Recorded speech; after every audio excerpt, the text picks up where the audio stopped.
you wanna be, cause you know we gon' talk about it. Let's talk about it. Get in here, we in here tonight. So get in here, we in here to vibe.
Where am I? Where am I? Hey, y'all. How y'all doing? Happy Monday. How's everybody doing? How's everybody doing? July the 1st. We are starting a new month, July the 1st. Let me close my door, y'all. Hold on one second. Let me close this door.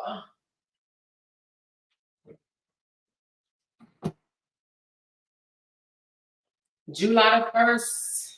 What do we have planned besides the 4th of July? Celebrating Independence Day. Anybody have any plans? What are the plans? How's everybody doing? Hit that thumb button on the way in. We are going to have a conversation about how narcissists like to use the legal system. We're going to talk about it tonight, you guys. We're going to talk about it. Hit that thumbs up. Come on in. Say hey, and I will tell you hey back. Thank you, and a big, huge shout out to my members. Those are the ones that lit up in green. I appreciate you guys. I appreciate you guys very much. And if you too want to become a member to be a sponsor of my channel, all you got to do is go to the front page of my YouTube and hit join. YouTube can become a member. This helps me continue to come out mostly every day. I try to anyway. I might miss a day or two, but most of the days of the week I come out to entertain, to talk, and to educate you guys on different topics about narcissists, abusive, manipulating, gaslighting people. Okay. Let me put my disclaimer up right quick. My disclaimer basically is scrolling across the bottom. It basically says that I am in no way, fashion, or form trying to defame anybody. Okay.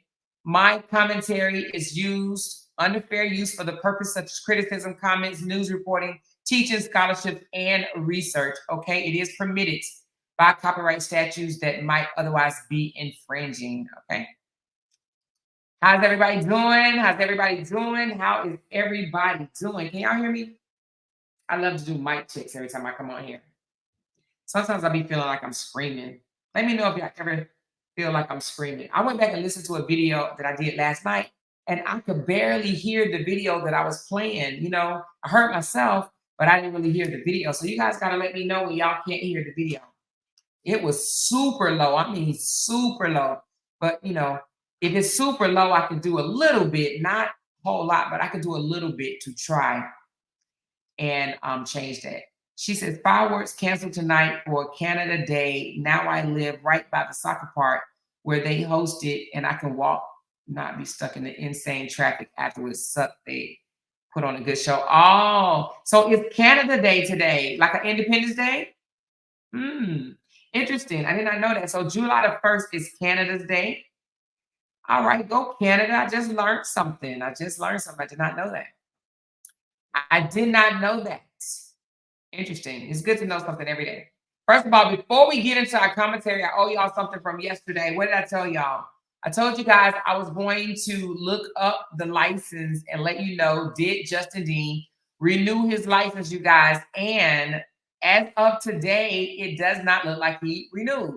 I'm going to show you, but I'm going to talk about it because I do see that there is another number. Now, I don't know what that means. Let's put it up right quick. Okay. So this is the information that I pulled.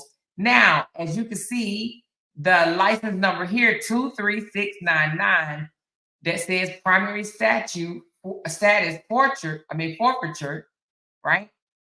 That was for the 23699, right? However, there is another license number, 34130, and it says valid. However, it still says the expiration date is June the 30th of 2024, which would have been yesterday. So again, I don't know which one of these license number is the most accurate. One says primary status forfeiture, meaning I would think forfeiture mean you forfeited your license. You lost them, you lost the ability to use them or something like that. She said, make it bigger. Oh, you guys can't see it? Hold on one second. I would indeed make it bigger. Hold on one second. Let me take a screenshot. All right, here we go. Let's make it bigger. Let's make it bigger. Here we go. Is this it? Oh, this one. I think it's that one. Let me see. And okay. So hold on.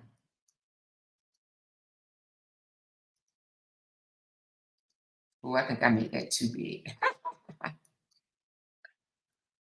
I think I made that too big. Okay, can y'all see it? Or do I need to make it bigger? Oh, hold on, let me turn my ring off. I'm sorry. Oh, that's my iPad.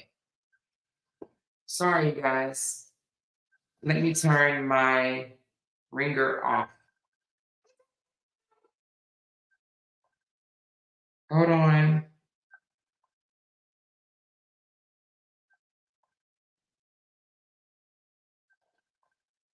Well, I hit do not disturb. I don't know. I don't know why it's still ringing. But anyway, it says right here that this one, 34130, is valid. But over here, it says it is expiration date June 30th, right? It's the same, expiration date as the one that was yesterday. Okay. This one says expiration date June 30th, and it says the current date and time. I pulled this at 4:35 p.m. today. So I pulled this one today, but the license number are different. So now I don't know if he went and obtained another license, because this one, let me blow this one up down here. This license is 23699, and it says forfeiture, meaning forfeited. That's what I think it means, right? And this one says valid, but this one's valid. It still says expiration date June 30th, 2024. So I don't really know what that means. I guess you could take it however you want to take it. I don't really know what that means. I don't know if they have expired forfeiture or what. But I would assume that he no longer have license. I would assume that he no longer have a license. But to me, I don't really care, but that's what it looked like, that something ain't going right. Okay, that's what it looked like to me. All right. So anyway, that's what I told you guys I was going to bring to y'all. That's one thing. Okay. Now, another thing that I want to talk about tonight is I want to talk about how narcissists use the legal system to further abuse you for what? Control and power. That's what I want to talk about. I want to talk about how narcissists, whether you married to them, whether you are going through a divorce, or whether you have totally gotten out of the relationship, right? They try to use the court system, the legal justice system, to further abuse you, right? For power and control. And that's simply what it's for. So we're going to go over a few things. I do have a video for you guys. We're going to break it down. We're going to break this down, but we're also going to talk about some things in between, and we're going to identify how two individuals that we know of that are using the court system to further abuse their supply. You understand what I'm saying? So let's go there. Let's go there. Let's go there. Now, the first thing I want to talk about is, I'm going to talk about this one first. Hold on. Look at my coffee, you guys. I'm sorry. I didn't mean to bring that up. Hold on. You guys been filling me up with coffee. Okay, this one. This one, right. Okay. And thank you guys, by the way, because, child, I got enough coffee to last me for a whole month, baby. You hear me? Probably 2 months. I appreciate you guys. And if y'all want to buy me some more coffee, the link is still there. I do appreciate it. I do appreciate it. Okay, let me read what y'all saying about the license. She said, in California, a license is in forfeiture, means a license that has not been renewed within 60 days following its expiration date. Okay. All right. And someone else says he's likely forfeited in lieu of the allegations becoming public, as long as he forfeit, the license board has no authority over him, therefore no investigation which would become public record. Ooh. Interesting, Angel. Interesting. That is very interesting. His satellite license was forfeited. He can no longer have a satellite practice. I believe he forfeited the satellite license during the board's investigation. That stopped the investigation. Ooh, okay. You guys know a lot. Okay. Did not know any of that. All right. Okay. She says, the more, please look up the meaning. Oh, honey, they didn't already beat me to it, girl. They beat me to it. They didn't already put it on the flow. Click on the license number and you'll see it's from 2009 to 2000. Oh, hold on. Let me pull that back up right quick. Now, I didn't do that. You said click on the license number and what? Okay, hold on.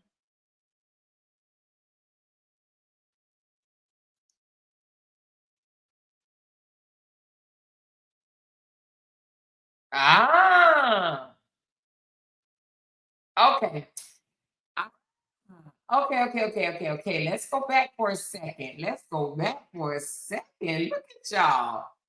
Look at y'all. Okay, hold on. All right. Here we go. Let's put it out there. You guys done taught me something. Okay, so listen. The one that said forfeiture, I clicked on that license. This is the 23699. That's the one that was forfeiture. That was from March the 19th to June, and it expired June the 30th of 2020. So the forfeiture license has expired. That expired June 30th of 2020. Okay. Now the 34130, that's the valid license, and that's from February 2018 to June 30th of 2024. But how is the 19th through the 20th? It falls between this date. So there was, between these dates, his license was forfeited, right? However, now they're back valid. However, it's still okay. So the most recent license is the 34130. The 23699, the one that says forfeiture, is the old one. The new one is the 34130. It says valid. However, it says valid, and let me read what valid says. Valid means license renewal fees have been paid, and continuing education requirement have been met. License is valid until the expiration date. The expiration date is June 30th of 2024. So as of today, per this record that I'm looking at right now, per this record, we don't know what tomorrow gonna do. We don't know what the next day after tomorrow gonna do. But as of today, July the 1st, 2024, his license is not valid because it says it's valid until the expiration date. Okay? Again, as of today, it is not valid. Bam. So let's forget about the 23699 because that license is old. You click on it, it takes you, and the dates on this side says March to 2019, expiration June 30th of 2020. Okay, there we go. Thank y'all. All right, so now we're done with the license again. Let me close that out. I don't need nothing else on the board of chiropractor. And listen, listen, let me tell you guys, any bloggers in here, this is public knowledge. Just go up under the Board of Chiropractors of California, put in his license number, his name, Justin Dean, license number 34130. And boom, all the information comes up. This is public information, okay? All right, so let's close this out.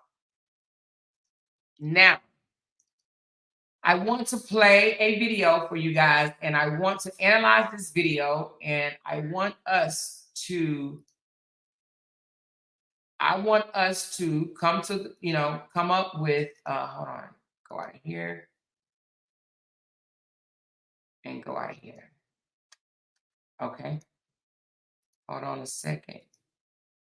I want us to reach a conclusion as to if these two individuals are using the court system to further abuse their supply. And I say supply, right?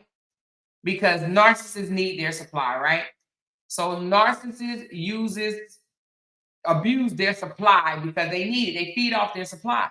And unfortunately, sometimes narcissists use their ex as their supply, but kids can also be used as supply. Kids, friends, family members, you know what I mean? A narcissist will use their supply. It's not necessarily ex-girlfriend, ex-husband, ex-boyfriend. It could be anybody. So that's why I am saying their supply, okay?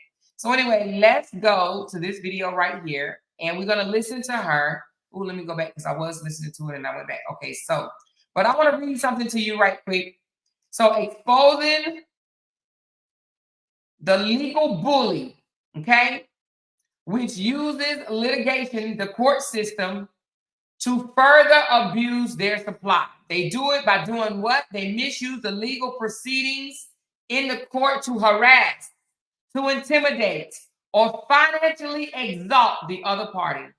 Financially exalt the other party. They want them to spend every penny that they have fighting them in courts. They are jealous because of the monies that they feel or think that the other person has. So what do they want to do? They say things like, I'm not even going to get a lawyer. I'm not even going to use no money, have to get a lawyer, anything. But guess what? I'm going to make them have to.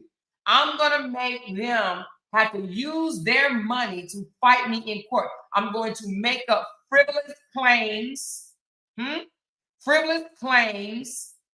I'm going to make up frivolous claims, frivolous lawsuits, and I'm going to do excessive discovery requests. So I'm going to submit 306 pages of documents to the court to make this person fight against all these allegations, right? And if they don't come to court, then I win, right? If they don't come to court and if they don't have a good enough lawyer, then I win. They have to spend money to go get a lawyer to fight all these allegations, whether they are true or false. 9 times out of 10, they're false, made up, frivolous lies, right? But they do that. But also, not only do they take you to court with frivolous lawsuits, what else do? They do strategic delays. How do they do that?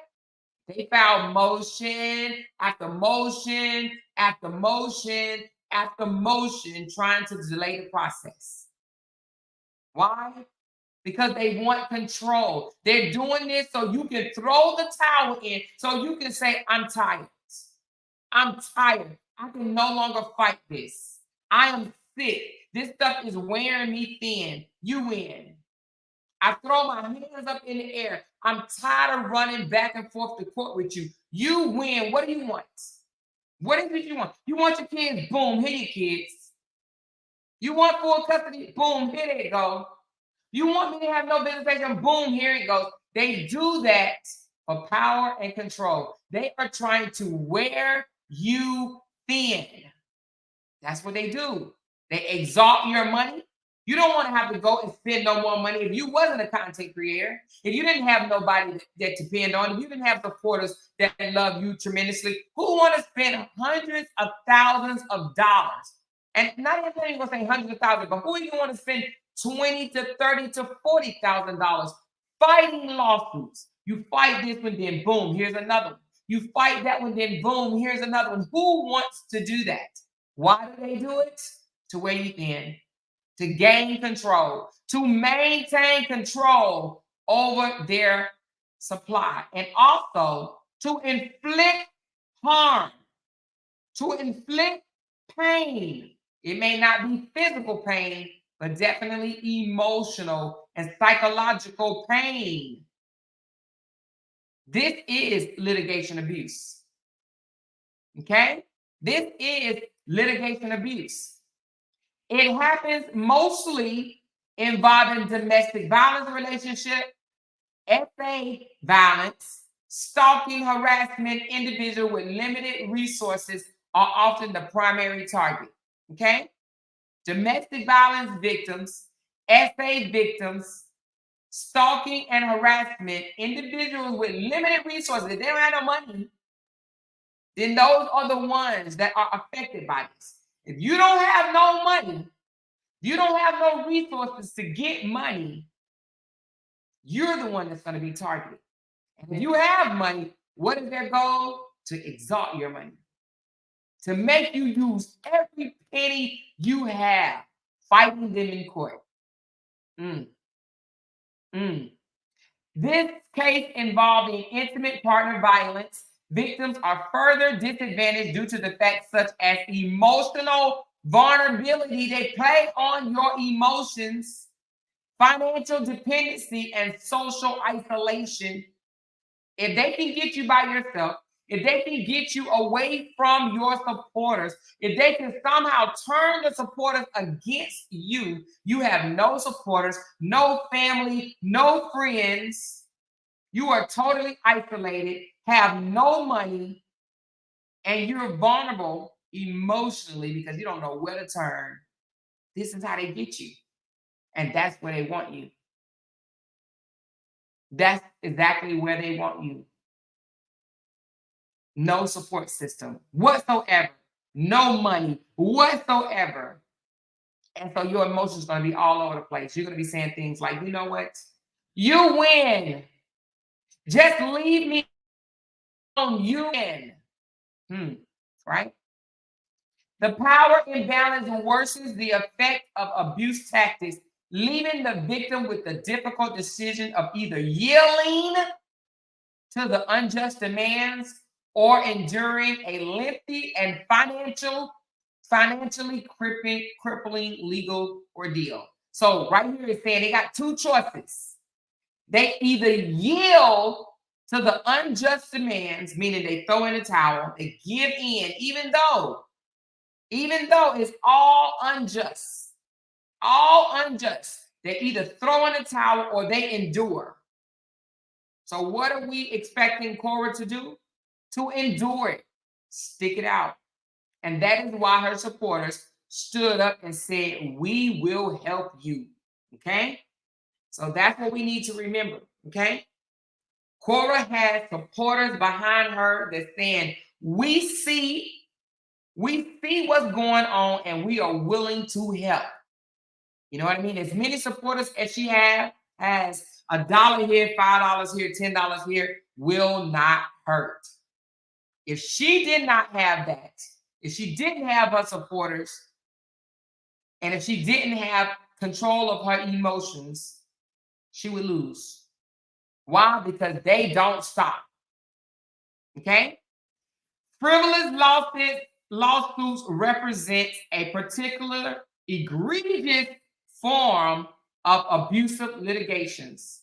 How many of you guys in the comments right now know someone that have abused the legal system by filing frivolous lawsuits or either motions while they was going through a court hearing? They filing motions after motions after motions after motions. How many? Raise your hand if you know of anyone that has done that to either your friend, family, or somebody you just know on social media. Filing all types, trying to just stall the system to exalt money. Because every time you go to court, it costs money. You cannot appear before the judge or even have your lawyer file paperwork without it costing money. It costs money. You have to answer it. And if you don't answer it, then you just gave that person that just accused you of doing this, that, and the third. You just gave him a case. You just gave them a case. But if you fight it, guess what? You just spent money. You just spent money. This is litigation abuse. And it's very common, very, very common in domestic violence cases, narcissistic cases, divorces, from a narcissist. That's what they do. They want to win. They don't want to see you with nothing. They want you to fall. They want to scare you. They want to intimidate you. They want to control you. They want to drain you, like Christine said, physically and mentally and emotionally and financially. They want to drain you. They want you to either throw it in, or spend your money. They're like, oh, you don't want to throw the towel in? Oh, you don't want to back off? Oh, you don't want to get scared and do what I tell you to do? Then you know what? You're going to spend your money. That's what they say. These meritless claims are filed with the sole intent of burdening the victim with legal expenses and exerting pressure to settle out of the court or give up entirely. They don't really want to go before the judge because they know the judge will find them out. So what do they want to do? They want to pressure you to go to mediation and settle out. Because in mediation, the mediator go to you, then the mediator go to them, and then the mediator try to find a happy medium. But if you're the more forceful person, the narcissist is the more forceful person in mediation, right? And if the mediation is drawn out for hours and hours and hours, because it can, I know somebody who went through mediation, took 11 hours, right? It took 11 hours in mediation. You get tired, you get exhausted, right? But they're trying to exert and pressure you to settle out of court or even throw the towel in altogether. I give up. I quit. This is too much. I quit. And every now and again, you will hear the supply say things like, I'm tired. I can't do it no more. I can't do this no more. This is exhausting. That's when the supporters need to wrap their arms around that supply, whoever the supply is, and say, you ain't quitting. We did not come this far for you to be tired. We're not quitting. We're going all the way, okay? We're not settling out of court. We're not giving up entirely. We are going to fight, okay? And we're going to fight with the help of those that love you, your support system, okay? It's that they are a form of the ones that I'm talking about, the ones that try to exert pressure for you to settle out of court and give up entirely. That is a form of I don't know this word, I don't know what that means, but basically it says legal bullying. Pernicious legal bullying. I don't know what that word is. Pernicious. Pernicious. Let's look it up. Pernicious. Let's look it up. What does it mean? It means highly injurious or destructive. Pernicious. I may be saying it wrong. Ooh, let me figure out how to say it. Pronunciation. Okay, let's learn how to pronunciate it. Pernicious. Oh, pernicious. Oh, my bad. Pernicious. Okay, so pernicious is pernicious. Pernicious. Okay, let's go back to it right quick. Let's read what it says. Where were we? I lost my place. Hold on. Oh, it says they are a form of, I forgot to say it again. Pernicious. Pernicious. Oh, pernicious legal bullying. That's what it is. They being legal bullies. Legal bullies. That's what they are. Legal bullies.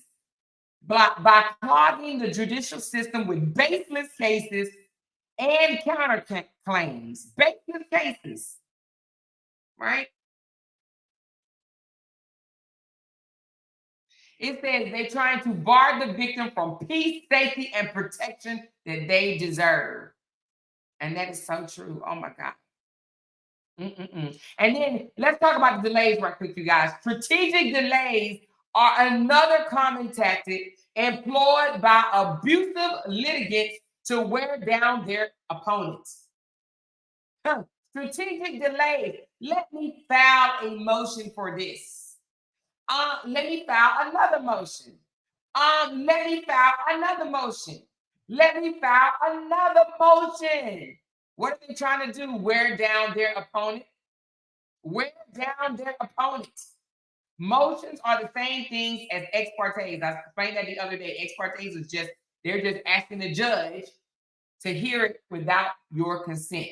So it's still the same thing as a motion, right? So strategic delays are another common tactic employed by the abusive litigants to wear down their opponents. I'm going to wear you down.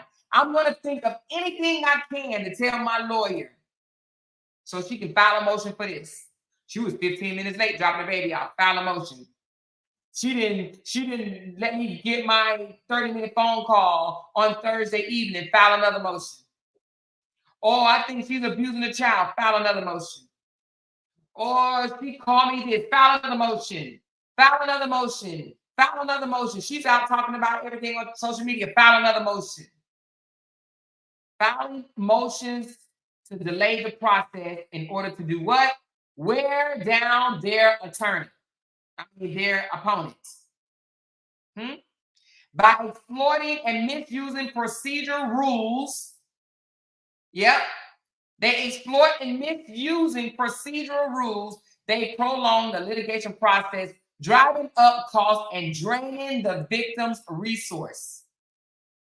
They always trying to misuse the procedural rules. The court paper said this. No, the court paper said I'm supposed to get her at 5 and not 6. No, you're wrong. I'm taking you to courts. I was supposed to get home Thursday, not Friday morning. I'm taking you to court. Whereas a person that wants to co-parent in peace, they wouldn't do this. They would not do this. But if they want to further abuse you, they would. Did you hear me? If they want to further torment and abuse you, they would. Now, I'm going to say this. Now, I'm not going to sit here and say there's no bitter baby mamas out there and no bitter baby daddies out there. There are both. There's bitter baby mamas and there's bitter baby daddies. But a parent that's trying to co-parent in peace will be able to talk these type of things out and work it out on their own without abusing the legal system to torture their supply. Okay? Period. All right? Victims are left in a state of perpetual uncertainty, unable to achieve closure and move forward. They don't want you to move forward. They want to move forward, so they feel like because they haven't moved forward, how you going to have the audacity to move forward? How you going to have the audacity to be happy? How you going to have audacity to succeed? How you going to have the audacity to get another relationship? How you going to have the audacity to have another baby? How you going to have the audacity to get married? How you going to have the audacity to keep traveling? How are you going to have the audacity to live your life when I'm still miserable? That is what the narcissist is saying. How dare you go off and live a very happy life and I'm miserable? You don't get to be happy and I'm miserable. That is what the narcissist thinks and will say. That is how they feel. How dare you? How dare you move on in peace? And I don't have peace because I'm still hurt. I'm hurt. I'm hurt because you're happy. I'm hurt because, yeah, I threatened you with a divorce, so I even divorced you, but you wasn't supposed to go along with it. You were supposed to beg me. You were supposed to beg me not to do it. So I'm hurt that you went along with it and we made it public. And now I would look like a bad person if I cry and tell you that I really, really, really, really, really want you in my life. This is a form of trauma, which is exhausting and take a serious psychological toll. Listen, I will tell anybody that's going through anything like this to please go get you a counselor and stay in counseling. Stay in counseling. You might need 6 months to a year of counseling. It doesn't matter how much it costs. Let it be a part of your budget. Give up something. If you go out to eat every Thursday, give it up. Pay for your counselor because you're going to need it. It will take a psychological toll on you if you don't have it. If you are not emotionally strong, and I don't care how strong we think we are, but everybody can break down mentally and emotionally, you need counseling. Or it's going to take some serious psychological tolls on you. It's going to get to you. You have to seek therapy. You have to stay in therapy. Talk it out. A lot of people say, oh, just be quiet. Just be quiet. Just move on. You can't be quiet when you're dealing with something like this. You have to talk about it. Whether you talk about it to your friends or a counselor, but it's good to talk about it with someone professional that knows how to deal with such things, okay? Excessive discovery requests. Excessive discovery request serves as yet another tool in the arsenal of abuse litigation. Excessive discovery request is just an outstanding amount of claims. She did this, he did that, this, that. Excessive discovery requests. That's them thick ass lawsuits. 306 pages long, baby. Excessive, just excessive. 18 claims in one lawsuit. You did this, you did that, you did this, you did it. That's excessive discovery. The judge has to go through every last one of those. Every last one. And make a decision on it. And he'll make a decision whether he dismiss it, deny it, or entertain it. That's excessive. Who accuses someone of doing 18 different things in one lawsuit? That's excessive. But yet it is another tool in the arsenal of abusive litigation. It says, while discovery is a vital component of the legal process, it can be weaponized to intimidate victims, burdensome, how you say that word, burdensome, and frivolous demand for information. This not only prolongs the proceedings, it is also invasive and imposes significant costs, causing further harm and trauma on the victim.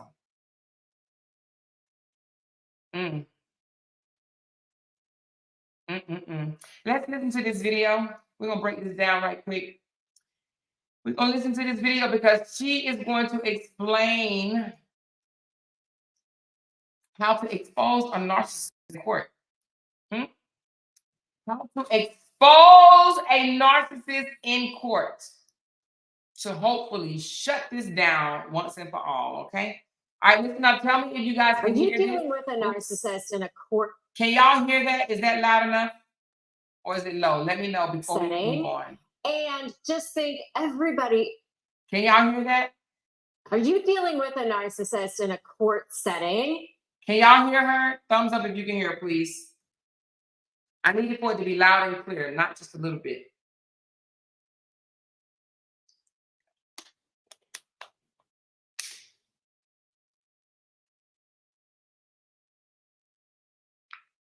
Thumbs up if y'all can hear the video. Is it loud and clear? Okay, let's go. Thank you. Are you dealing with a narcissist in a court setting? And just think, everybody is constantly believing this person and you just can't get a break. Well, okay, this is your day. Because by the end of this video, you're going to know exactly how to expose that narcissist in court so that you can shift the dynamic and finally start seeing things going your way. If you guys want to follow her, this is Rebecca Zung, and Z-U-N-G. If you guys want to follow her, she talks a lot about narcissists. I listen to her and several others because, you know, I have an interest in this now. So this is another channel that you may want to follow. She is on YouTube, okay? So let's go. We're going to break down her video. I find it very important because, let me just say this right quick. There's a lot of people out there that will believe a narcissist. They will believe that they are the kindest person in the world, that they are a victim, that they are just being picked on, and people are just constantly after them because they can't see the trees from the forest, okay? They cannot, for the life of them, see the danger that these narcissists project. They can't see the danger that they send off, right? They can't see the manipulation, the lies, the torment. They can't see it. For the life of them, they actually think that the narcissist is the victim. Oh my God. Anyway, let's continue.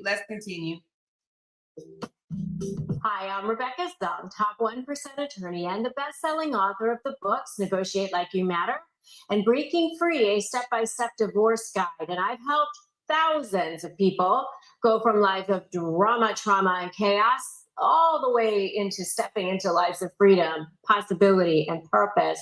And I do the same thing for you right here on this channel. So make sure you've subscribed and you hit that notification bell, and that way you'll get notified when I upload new content. Now, okay, so I see one of the questions. She says, Monica says, what if he tries to use these things in court because he watches you? He can try to use these all he wants to, but the thing about it is you have to know how to handle a narcissist, and sometimes it's even becoming a narcissist to be able to handle the narcissist. You have to torment them as they torment you. And I guess you have to find this out. So I mean, it's fair game. Anybody can get this type of information, but a narcissist can be found out if you beat him at his own game. If you become the narcissist to beat the narcissist just don't want to be beat. You understand what I'm saying? That he still loses because a narcissist's main purpose is to do what? Win. That's what the narcissist is trying to do. Win. Okay.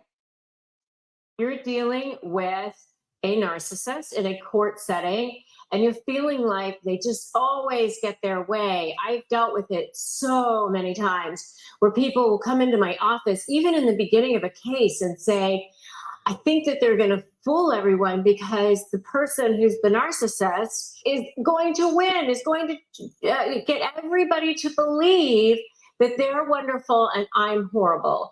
And narcissists do start their smear campaigns in that in that discard phase. And if you want to know more about what the signs are of a smear campaign, definitely check out my video on signs of a narcissist smear campaign. Most narcissists actually start the smear campaign earlier on. They actually do it not only in the discard phase. In my opinion, I believe that they do it way before the discard phase. They do it while you're actually in the relationship, while you think everything is going well. They're throwing shots at you. Like, say, for instance, if you're both social media influencers, right? They're throwing shots at you while you're going live. They're telling people like, oh my God, you're so overbearing, or, you know, they're trying to identify your jealousy or whatever. They're trying to make people think that you're jealous and insecure. They go ahead and put little innuendos out to get people to see that, this person got some insecurity issues. This person has a little bit of control and feistiness in them. They do things to try to make people see you in a bad light. They tell your family members like, this person is threatening me and this person is doing me wrong. And this person, they do all of that during the relationship, way before the discard phase, way before the divorce or breakup even happens. They are already kind of making you seem like the bad person, okay?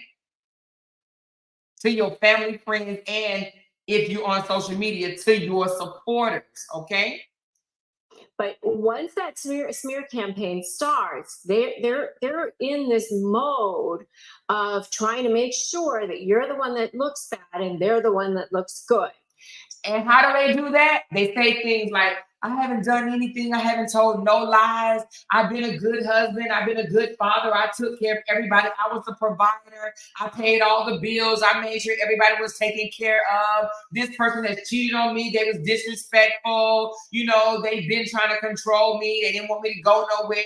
They were super insecure. I changed my whole life to fit their structure because if I didn't, they always threatened a divorce and stuff like that, right?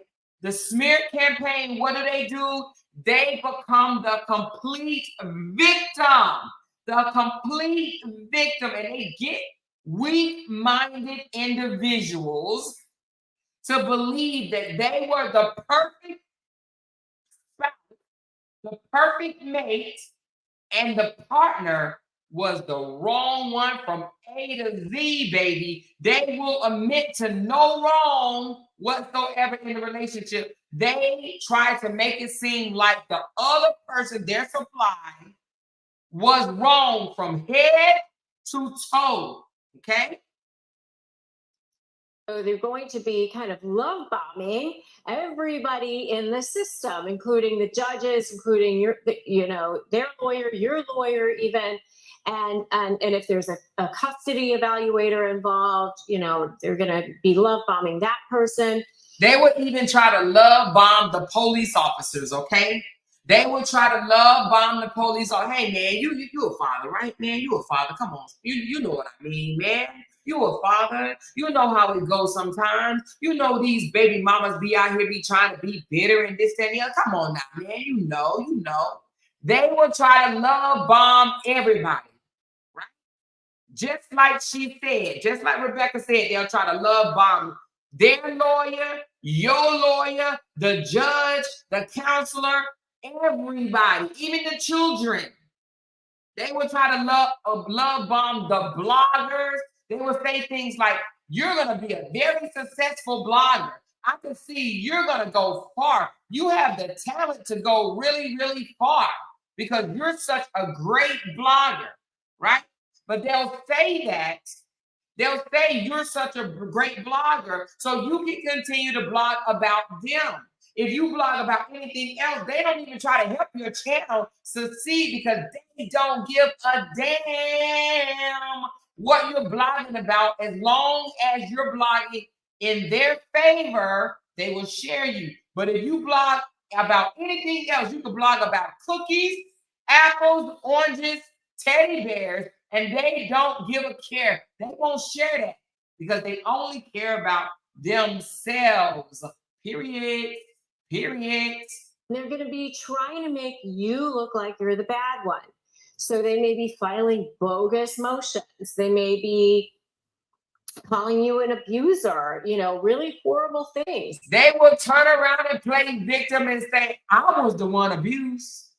I couldn't come out here and tell you guys because I was embarrassed, but I was the one abused. I was the one verbally abused. I never said anything bad about this person until they pushed me to my limit. This person was so abusive. They used to beat me. They used to cuss me out. They used to treat me bad. I'm the victim and they're the abusers. That is what narcissists will do. They will come out and tell the world, you're the abuser. You are the abuser. It's your fault that all of this suffering is happening. If you had not said this, if you would have shut your mouth, none of this would be happening. None of this would be taking place. They always blame their supply as the one that was the cause. You're the reason. You're the reason. You're the reason. You're the reason. You're the reason. All the blame, baby. All of it. Seen, really good parents be the victim of the other parent saying that parent is an abuser or that parent is unfit. Raise your hand if you've heard a narcissist, if you know of a narcissist that will try to paint a picture as the mother being an unfit parent or an abuser. They point out everything. They stalk, they watch, they judge, trying to paint the picture that the other parent is what? An abuser? Unfit? They don't feed the child. They don't clothe the child. They don't treat the child right. They say things in front of the kid. They do this, they do that, they do this. Listen. They try to paint the other parent as an abuser. They try to say the mama is bitter baby mama. Hello? Anybody home? They try to show the other parent as the abuser and try to show themselves as the better parent, the better fit, the better person. That parent is a drug addict or something. Oh, Lord. Raise your hand if you heard a narcissist say that the other parent is on drugs, whether they say she sniffed coke, or abused THC, or she just drunk, and not just she, he, whoever, right? They abuse drugs. They're a drug addict. They snort coke. They snort crack. They're a drug addict Because they know those are the type of things that get a child taken away. 100%. Okay? Coffee in my house, I don't really know. But hold on, let's go back and see what she just said. Hold on. They start that, and they not only say it to people. Hold on, I'm sorry. They start that, and they not only as a drug addict or something like that, and you're sitting there thinking, I'm like having coffee in my house, I don't really know. But they start that, and they not only say it to people, sometimes they actually even put it in pleadings. You'll actually see a motion or something that is filled with lies, and you think, you will see motion just filled with lies. They'll say, oh, they got a mental condition. They've been they had different mental episodes, and I had to aid them while they dealt with their mental episodes. And you will see motions filled with lies. Motion filled with lies, honey. Or something that is filled with lies, and you think, how are they getting away with this? I can't tell you how many clients I've heard say to me, how are they getting away with this? Well, let me just first address that. The one thing that you have to remember is that the only person who has any power to order somebody to do something is the judge. No one else. I actually had a client say to me, you've done nothing to control him and his behavior. And I remember thinking, what would I do other than file motions? Because that's the power that your lawyer has, is to file something with the court. But remember, when something is filed with the court, it just sits there in the clerk's file, doesn't do anything until a hearing is actually had, because those filings are, for the most part, not evidence that can be accepted into the court system, actually in a hearing setting. So once that motion is filed, then you can go in front of a judge. So basically what she's saying, no matter how big the package is, 306 pages of frivolous bullcrap is not evidence until it goes before the judge and the judge hears it. It's not evidence. Sometimes the judge won't even write something in evidence. He'll say, no, you can't use that as evidence. It's not evidence. It's just a pile of nothing at this point. But you can't take it lightly, right? You still need to know what to do when going before the judge. But right now, all this piles of frivolous bullcrap is not evidence. It's just something that the narc filed to be heard before the judge. The judge have to make the ruling, but you can't go in half-stepping, okay? And that's how you can start exposing the narcissist in court.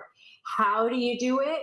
You do it by not actually saying the person is a narcissist. Don't use the word narcissist in court. I actually have a whole video on that.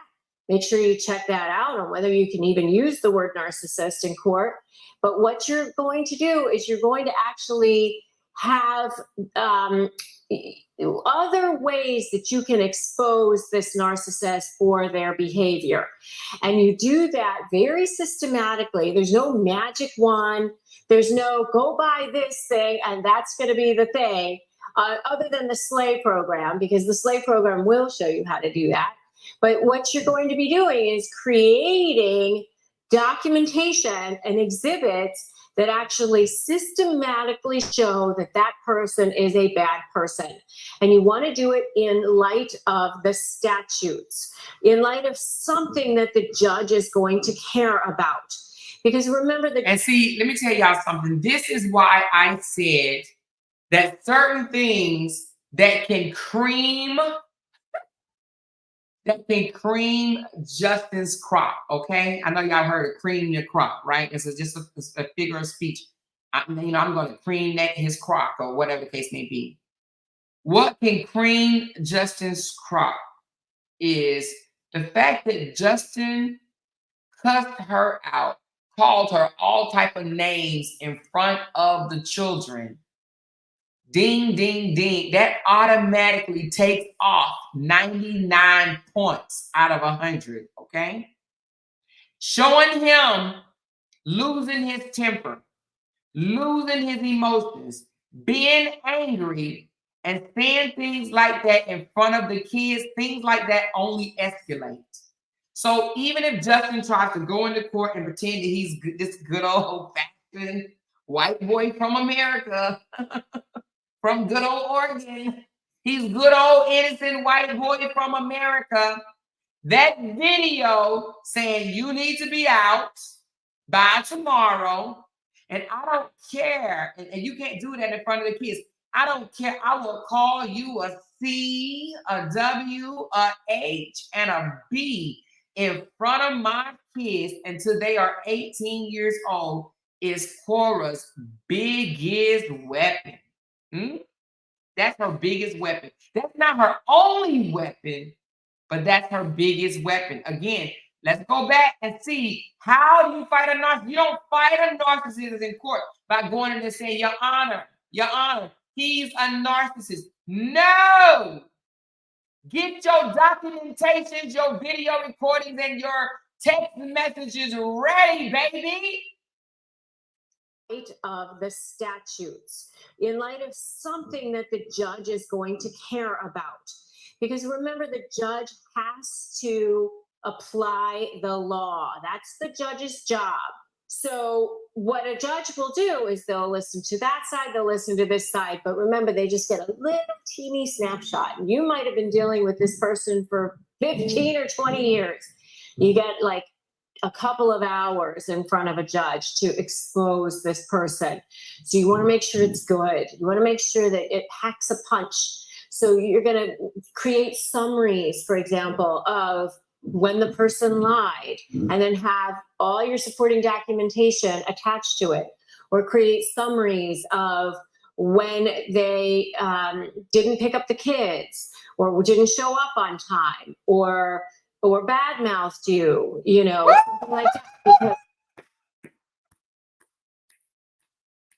what did she just say? What did she just say? So listen here.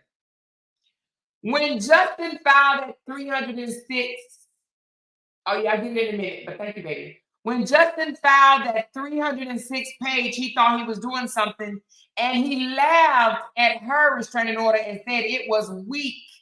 It doesn't have to say a lot. It's not how much it is. It's what it is. It's not quantity. It's quality. Okay? Do you remember when I said the things that she has in her lawsuit, right? In her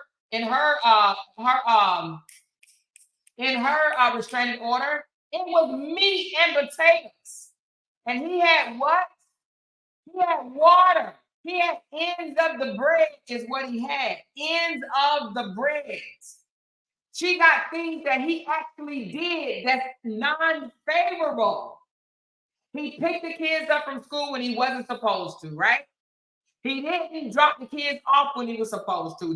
When she said, give me my kids back, he wasn't supposed to get her on Friday. You are in my visitation time. You kidnapped her from school when you're not supposed to. That is wrong. He is not supposed to do that, right?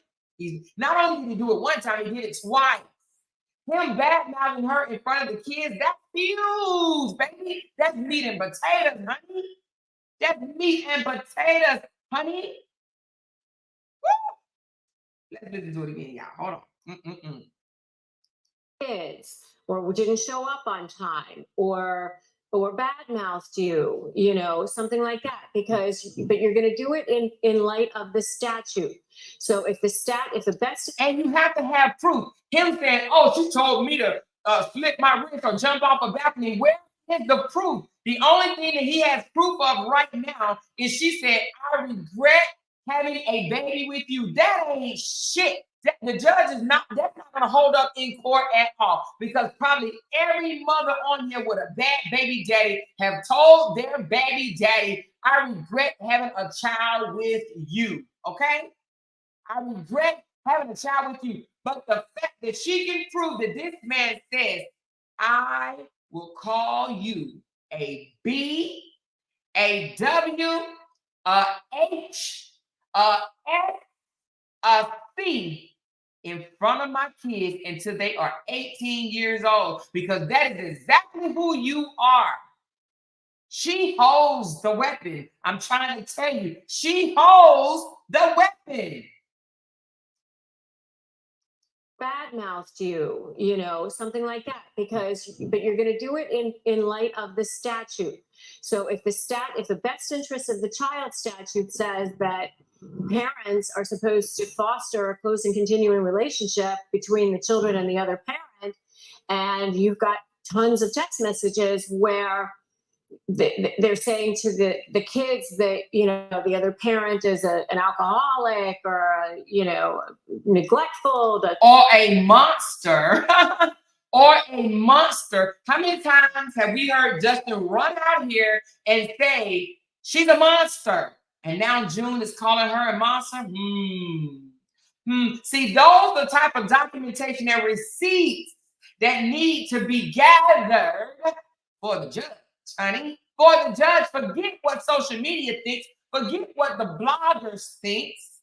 You need your documentation and videos for the judge, honey. Want you or something like that. Those become wonderful trial exhibits. So, you're actually giving the judge something that they can hold on to, that they can use when they're applying that law, that actually gives you the results that you actually want. Just going in and saying that person is a narcissist isn't going to get you anywhere. So that's not how you expose them. You expose them by actually doing your homework, which a lot of that, I have a 45-page workbook in the SLAY program, so you should definitely check that out. But that's how you're ultimately going to expose them, by systematically using the information that you have and putting it together in light of the statutes that the judge is actually going to care about. That's how you will expose them. And see, the judge has to follow the law. The judge has to grant custody based on the best interest of the child. Do you think a man calling his baby's mom all these names are in the best interest of the child? Well, I'm going to tell you, hell to the no, because if he's calling her that and he's saying, I will call you that in front of my kids until they're 18 years old, the judge has to take that into consideration, because now the judge has to assume that if he has the kids on a full-time basis, that's exactly what he's going to be doing, calling the mother a W, a H, a S, a C, a B, and all these other names, okay? Okay?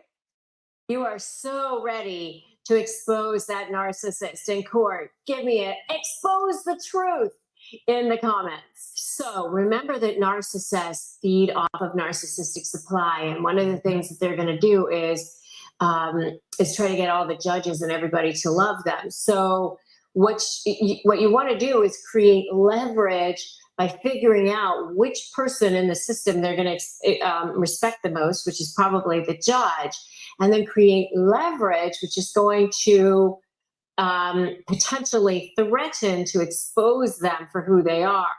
So, and if you want to know more about leverage, definitely check out my video on creating leverage. But that's going to be one of the whole keys to this whole thing. That's the L in my SLAY program. So S is strategy and L is leverage. So you want to create this leverage that's going to threaten to expose them. And that way, they potentially might even settle. And I know that was what Cora did during the divorce. When she got that video of Flora, him admitting to Flora, which she still can use that video in court with her. But when she had that video where he said, I did some inappropriate things online with clients. That is what you call leverage, baby. She got text messages from women and this, that, and the other. And now he's going around saying that she cheated on him and so forth and so on. She has a lot of leverage. She really has the golden candy bar, okay? Cora really has the golden candy bar, but guess what? You can have it all day long, but if you don't use it in court, it does nothing for you. Okay? So Cora needs to use the golden candy bar in court.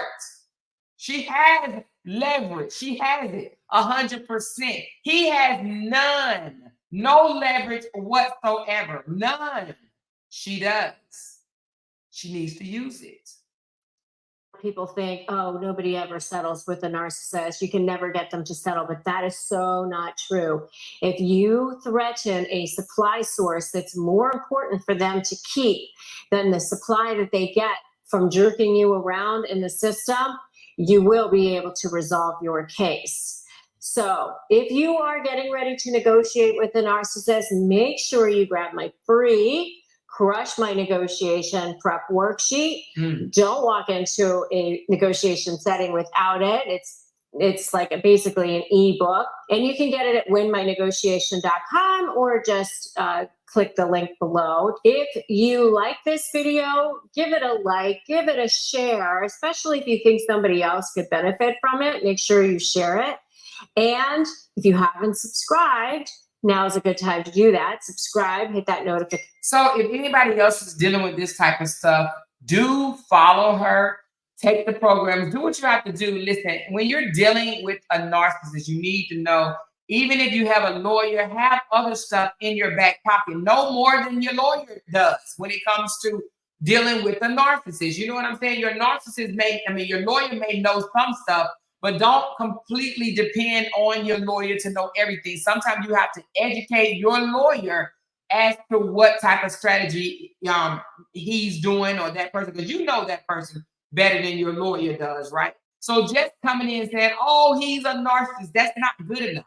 That's not good enough. He's verbally abusive. He's financially abusive. He's physically and psychologically abusive. You have to put it on the floor. He did this. He did that. He has done this to our children. My daughter is now doing this. You have to open your mouth and talk. You have to. In order to be a narcissist, you got to lay it all out, baby. You got to lay it all out. It ain't even time to spare no feelings no more. You got to lay it all out. You got to come before the judge with the golden candy bar, okay? It's not about quantity, 306 pages. Was that supposed to be scary? Some people thought it was. 306 pages of fluff versus meat and potatoes. This is what he did on this day. It was against the law. The things that Cora put in her restraining order is a violation of the order and the law, right? The things that he put in his court order is all frivolous bull crap. She threatened me with a sniper rifle. Where is your proof? She had her people to negatively review my business. Where is your proof? She down talked me in front of my children. Where is your proof? Where is your proof? She physically abused the baby. Where is your proof? You can say something all day long, but where is the golden candy bar? You have to hold the golden candy bar. The judge will want to see the golden candy bar. It's not about how many pages you downloaded, printed out, and turned into the court. Now, in my opinion, I believe the court would look at that as what the H, right? Or what the F. You just turned in all of this to say what? Oh, you think the more documents you turn in going to make your case more reliable? No, you don't have to do that. Get down to the nitty gritty. What did he do? What are you trying to get from this? The thing about it is Cora is asking to be able to take her child to the motherland. He doesn't have a reason to say she can't go to Nigeria. He can't say, oh, because I think she won't come back. Well, honey, what you think is not going to stand up in court. I believe she's not going to come back because she's made threats before. But yet she's taken the first child to Nigeria, and she has returned. That holds no weight. The judge will see that Cora is asking for simple things, and the fact that Cora did not ask for no visitation for the father and all that type of stuff, that's going to show Cora in a good light. The fact that he asked for no visitations, it shows the judge that he does not want to peacefully do nothing. It shows the judge that he is bitter and angry.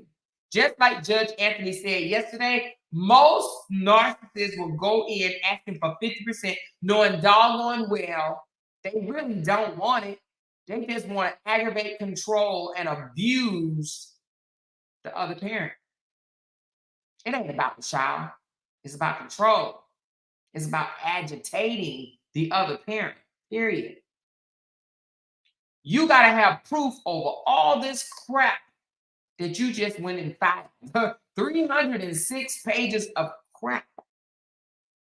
But he came out and said her package was weak. See, somebody should have told him it's not the size of the package. It's what's the quantity of what's in the package. The quantity. I'm sorry, the quality. I had to say that again. The quality is about quality, not quantity. Quantity is how much, how big it looks. Quality is how much meat and potatoes are right here. You know, when you get that big, nice piece of steak, you want meat on it. Some steak come with a whole bunch of fat and nasty stuff that you can't even eat. Like, it's just a waste, right? It needs quality. Where is the quality? Okay. So listen, you guys, I wanted to bring that to you guys because a lot of people don't realize that the judge will know if they are trying to abuse the legal system. And it's a shame that anybody will have to continue to be abused by the legal system. And it makes my heart bleed for the people that's not like Cora and don't have the finances, right? Don't have the resources, don't have the support system from their family, friends, or otherwise. And guess what happens? They lose. Most of the time they lose because they give in. They give in to the demand. Man, what do you want then? What do you want? Is this what you want? Okay, you got it. If that's what you want, okay, you got it. Everybody don't have the resources to fight. Everybody don't even have the mental capacity to fight. They don't. Everybody don't have the strength, the mental strength to fight. And they give in to the demands, and then the narcissists win. They do this to push you. They want you to settle out. A narcissist really don't want to go before the judge. They do not want to go before the judge. They would rather get to mediation because they're going to go in there and love bomb, gaslight, manipulate the mediator into believing that they are trying. I'm trying so hard to co-parent with this person in peace. I want peace. I'm trying so hard, but they're making it impossible, right? They want the mediation. They don't want to go before the judge because the judge has to use the law for one, and the judge gonna peel back the onion, baby. You can't just pull stuff out your backside and bring it to court. Where is your proof? And the things that Cora, I'm glad she didn't make up stuff that he did to her. I'm glad he took June out of school 2 times during my custody period. She can prove that. That's provable. He cussed me out in front of my daughter. That's provable. He has not went and signed the passport information. That's provable, even though it was, it's documented in court that he was supposed to. That's provable, right? The things that she claimed is provable. The stuff that he claimed, it's the ends of the bridge, okay? He has struck my page multiple times and my sister page from 5 years ago out of malicious spitefulness, because that's what it is. Intents mean everything. Your intentions mean everything. The judge will want to know, what was the intent? What was the intent for you to go back and strike something from 5 years ago, but you didn't take something off your page from 5 years ago? What is your intentions? Intentions means everything. What was the intentions behind it? It was maliciously done. That is provable. That is proof. And it is not against the law to write a book. Anybody can write a book about their life. And on top of that, let us remind everybody that the book never mentioned his name. The book never mentioned his name. So even if he says the only reason why I came back out to social media to drag and defame her is because she wrote a book, the book never mentioned that man's name. He has no merits. No claim, no merits whatsoever. So anyway, I just thought I would come out and share that with you guys. And we're going to be sharing a lot more things because I think it's very interesting to know how to deal with a narcissist, whether it's your current relationship, because some people stay with a narcissist, right? Narcissist partner. Whether it's your current relationship, your ex relationship, or your kid's father. Okay? We're going to continue to break down how we're going to expose the narcissist and teach you how to deal with your narcissist, okay? She says, hello, everyone. What is Hollywood 101 up to now? Child, the man sharing a birthday shout out from his friends as if he's a little kid. Don't get me laughing at that crap. I was like, oh my God, they treat him like he's a little boy. And that's how narcissists act, like little kids, okay?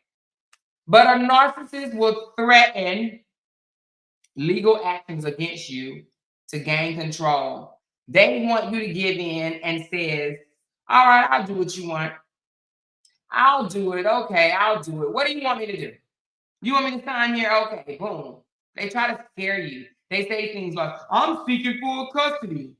I'm seeking full, and it be the main ones hollering they want full custody. They don't even utilize visitations. They not utilize weekend visitations or your 2-week visitation during the summer, but you want full custody. Full custody for what? For what? Because you want control? Because you want to agitate the mom? Because it's not about the child. It's about the mother. You don't even utilize visitation. You don't even call and speak to your child, but yet you want full custody. Make it make sense. But the flying monkeys that were recruited during a smear campaign, the flying monkeys will believe that the narcissists deserve their children. You would be a great father. You are the better fit. You are a good father. You love your child. How do I know? Because you talk about your child all the time and you post pictures of your child. That does not equate to love. That doesn't say just because a person mentioned their child every video doesn't equate to they love their child. Most people that love their kids, they can love their child without even mentioning their child's name to a bunch of strangers on the internet. You know what I'm saying? That doesn't mean that they love their child less. They just don't want their child to be involved in their social media content, okay? I love my kids. You know, y'all might hear me say something about my child here and there, but not every damn day. They're not my content. They're not a part of my content. Just because a person Oh, I'm going to spend time with my child. Once I leave here, I'm going to go play with the girls. I'm going to bathe the girls. I'm going to comb their hair, fix them dinner. I'm going to the beach with the girls. If you send me money, I'm just going to spend it on the girls. Everything the girls, girl, that's red flag. That's a red flag. How do you not know? That's a huge red flag. That is trying to prove something. And if you have to continue to try to prove something to the public, then 9 times out of 10, you don't believe that shit yourself. 9 times out of 10 is lies. It's just not true. You're trying to convince other people and yourself because you know it ain't true. You know it's not true. You're trying to convince other people and yourself. Oh, if I mention the girls, if I say I love my girls, if I say I'm taking them to the beach, if I'm spending money on the girls, if I'm doing this with the girls, my girls, my girls, my girls, my girls, my girls, then people will really think I'm a great father. Red flag, red flag, red flag, ding, ding, ding, ding, ding, red flag. So anyway, yeah. Somebody came in and asked about the license. I talked about it in the first part of the video. So when I get off, you guys can rewind and see the first part of the video about what I said about the license. She said, my ex will say you don't let me be a father because you won't let me come there. For what? Eat all our damn food, yell at me and the kids, call me names, and then my kids act out. I don't need no mooch. She said, my narcissistic ex-husband that messed, okay, hold on. My narcissistic ex-husband tried that mess, but backed off when I told him that I would bleed his ass dry in the legal system. He signed those divorce papers and walked away with nothing but his clothes. Woo, child. He knew your paper was long, QC. That's what it was. He said, shoot, I'm messing with somebody that got some long paper. She said the FBI needs to investigate before demonetizing or taking people's page. You know, I don't like Facebook for that reason, that they would just take your page, demonetize you, and do this all because somebody mass report. One thing I can say about YouTube, that they do not do that. They're not going to take your video down just because 300 or 400 people are mass reporting you. They will look at the video themselves and they will see that they know that there's people out there that's spiteful, jealous, and envious. Trust me, I've had people try to report my videos all the time, heavily. Now, one time they did get me, but because I was breaking the rules. And I think I told y'all that. I was dead in the wrong.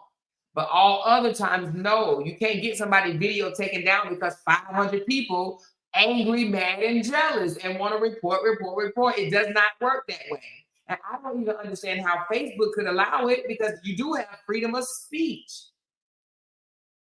But Facebook has been hit with so many lawsuits of bullying and harassment to where they feel like if 300 people report your page, then you must be bullying. You must be harassing someone. I think that's crazy.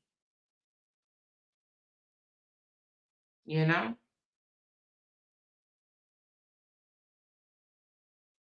He is fighting to save a woman who sold questionable videos of his child while filing bogus charges against his mother. He is trash. He is trash, wild card. Absolutely. You hit it on the nose. He is trash. Okay? I think he's a horrible person because, like I said last night, and I meant it, any man, and I mean any man that will put his wife out and children are horrible people. You put your wife out the house. If something happened to her or the kids while you put them out, how are you going to even feel? You are a horrible human being if you put your wife and your kids on the street because you mad. You in your feelings. You pissed off. You are a horrible human being. It's no time that I don't care what the wife done to you. You could have called her in the act, and I still think you're wrong if you put her and your wife out. A man leaves. They leave, they ride around, they call their homeboy. They may even go cheat. Who knows? But what they won't do is put the wife and the kids on the street. That's not a decent person at all. She says so many creators are having trouble not getting paid for anything lately. I know it was a delay, but they've already made up for that, so I'm not sure about the other thing. I know they had took my stars. However, I did see someone sent me some stars today without me even being on live, and thank you very much. And I'm gonna thank y'all under the comments. But apparently, my star button is back working on Facebook. Yay! I don't know how, but I don't even know how it got off, but it's back working. So, but I got my coffee button. I got my coffee. She said, I hope Cora visits the Facebook office. Exactly more. They need to see more proof. Cora should sue them too. See, that's the thing you're talking about. Sue who? The bloggers? You can't sue bloggers for just blogging. You can't sue them for that. Now, if they're defaming you, and see, a lot of people think defaming is just talking about you. That's not true. Let me tell y'all something. Hold on, let me close this window and we're going to go over what a defamation is, because it consists of 4 parts. It has to be all 4 things at one time in order for it to be defamation. Hold on one second. Let me close this window because it got dark, and I don't like the feeling of people looking into my office window. It's rather scary, actually. I should start closing it before I sit down. All right, I'm back, you guys. Pitch dark, and you don't know what people are looking at. Okay, so let's look up defamation right quick. Because a lot of people think just because they come over sometime and say defamation, they come over and say, hold on. Hope that person sues you. All right. So it is 4 parts to a defamation lawsuit. Let's break it down, okay? Let's just do this for the people in the back. I know people probably don't care, but let's just put it on the floor once and for all, okay? So here's the 4 parts. To prove defamation, a plaintiff needs to prove 4 things, okay? 4 things. Number 1, a false statement. What is that word?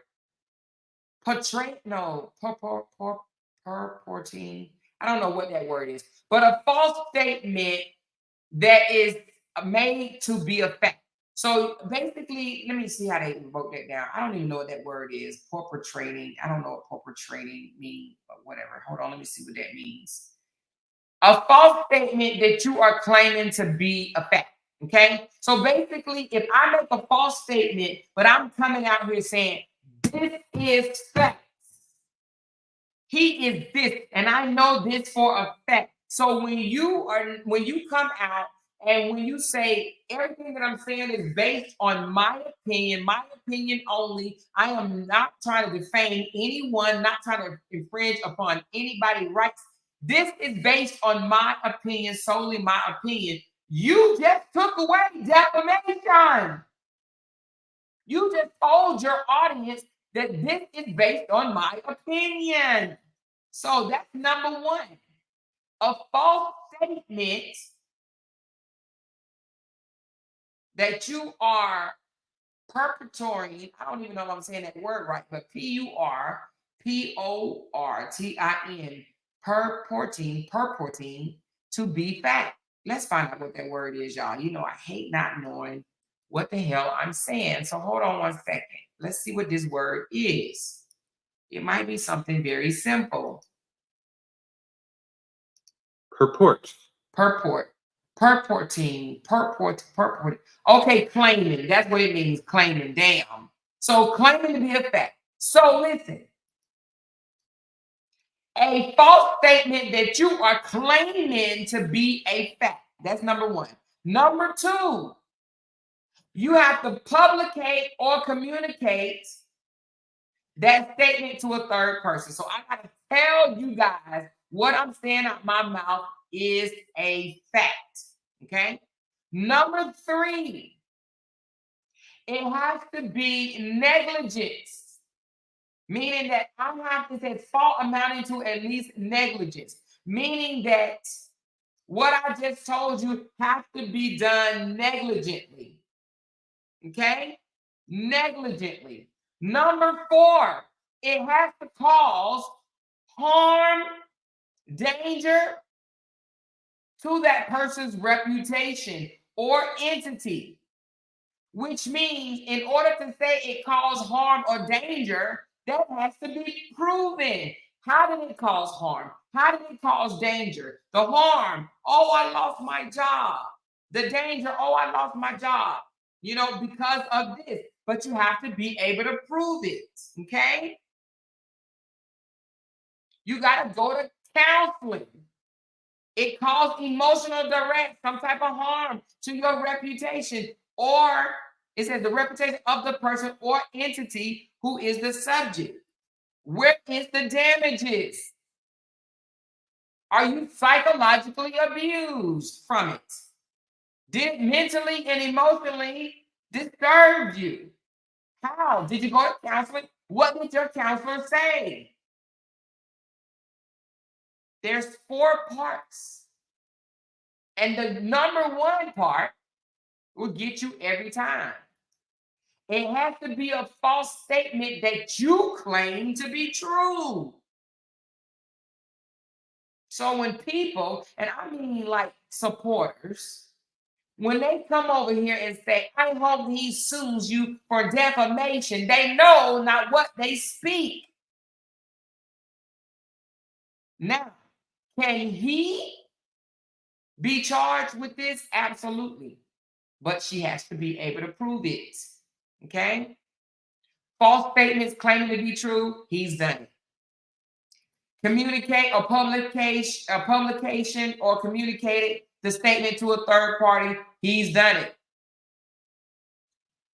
It says fault amounting to at least negligence. So the negligence have to be, well, let's look up the negligence. Negligence is the failure to behave with the level of care that a reasonable person would have exercised under the same circumstances. So was it negligence? Yes, it was negligence because he even said, I was hurt. I was hurt. That's why I said it, because I was hurt.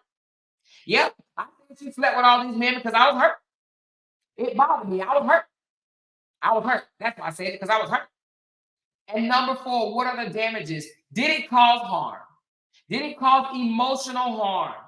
What are your damages? It has to have caused harm to your reputation. It has to have caused harm. Yeah, basically to your reputation. So to be honest with you, she can get him on defamation. Can he get her? What has she lied about on him? What has she lied about? And it has to be a false statement that you claim to be a fact. What has she lied about him? So I do believe that she has a clear case of defamation on him. 100%. It has to have 4 parts. 4 parts. 4 parts. So to be honest, I do believe that Cora has a clear case of defamation. I don't think Justin does, because I don't know what false statement that she said about him. Now, if somebody in the comments can remind me what false statements that she's put out about him, but she clearly has a case on him. She clearly has a case on. Let me tell you, one of the biggest cases that she has, the fact that he claimed that she slept with all these men, And then he came back and apologized and said it's not true. And the fact that even after he said it's not true, he came back and said it was true again. She has a clear case of defamation on Justin, period. She said a defamation case is costly and then a person has to have something to collect. Absolutely. You're right, Wildcard. And that's why a lot of people do not file defamation because it's expensive. You said, let me highlight what you just said because you hit it on the nose. In order to file a defamation case, you gonna put out at least $200,000, $250,000 at least. Again, I told you guys this before, and I will say it again. Kevin Hart, with the long money, the long bread, tried to file a defamation against blogger Tasha K and lost. So while these people run over here and says, I hope he's suing your ass. Well, guess what? Keep hoping. Keep hope alive. Keep hope alive. Okay? Keep hope alive. He's going to need a whole lot more coffees for one. And then he's still going to lose. He's going to be like Kevin Hart. You filed a defamation claim and you lost, Kevin. Kevin Hart lost. He was mad because Tasha basically said, and she ain't said, see, Tasha was smart, okay? He claimed that he got a phone call. He couldn't even link the person that called him to Tasha K. He couldn't even link them. The person said, I worked for Tasha K. But there's no proof even who that person was. I worked for Tasha K. Either you give us $250,000 by this time, or we will release the video from your assistants accusing you of cheating on your wife and a bunch of other things. He tried to get her for extortion, and the judge said, no, you can't even prove that the person that called you, and just because they said, I am a part of Tasha K's camp, you can't even identify them. At this point, it's the Ghostbusters that called you. You don't know who that was. And he says, well, but by that same day, because I didn't release it at 5 o'clock, at 5:01, the video was released. That's coincidental. You proved nothing. And Kevin Hart lost. Now, I didn't know Kevin Hart was going to lose. I thought he had a clear case. I'm like, damn, Tasha about to get sued again. But no, Tasha played her cards right that time. He should have just gave her the $250,000 because that's probably what he paid to the lawyer to file the case in the first place. He should have just paid Tasha the money. Then wouldn't nobody out here know that Kevin Hart is a horrible human being. Continually cheat and do all that frivolous bull crap and sent his best friend, had his best friend or good friend or whoever take a charge for him, and he's in jail right now while Kevin out here still living the dream. Don't get me started on that. You know? She said Facebook terms and conditions make them difficult, almost impossible to sue. She said Kevin lost because Tasha learned her lessons from the Cardi B case. Tasha said, I ain't got no money. And not only that, Tasha didn't make the phone call. Tasha didn't call. It was somebody that said, I'm from Tasha K camp. They didn't even identify themselves. They didn't even know who it was. She said, did Justin practice license get renewed? I talked about that, Tina, in the beginning of the video. From what we see right now, they are expired. But I talked about it in the beginning. You have to go back to the beginning.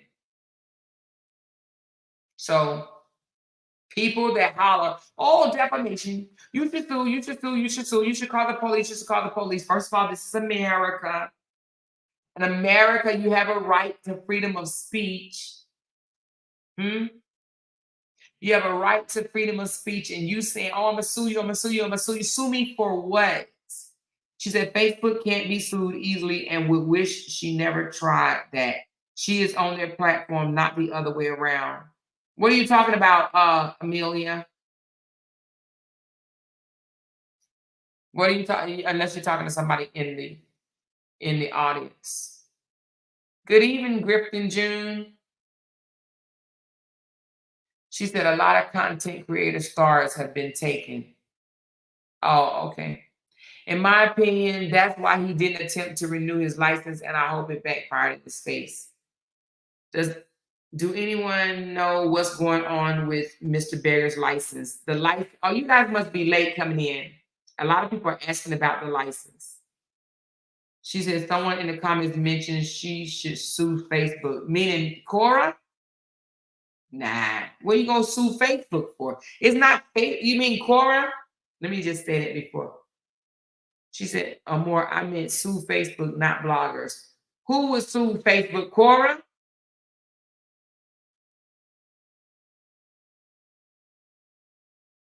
What's Cora gonna sue Facebook for? For letting a bunch of people talk shit?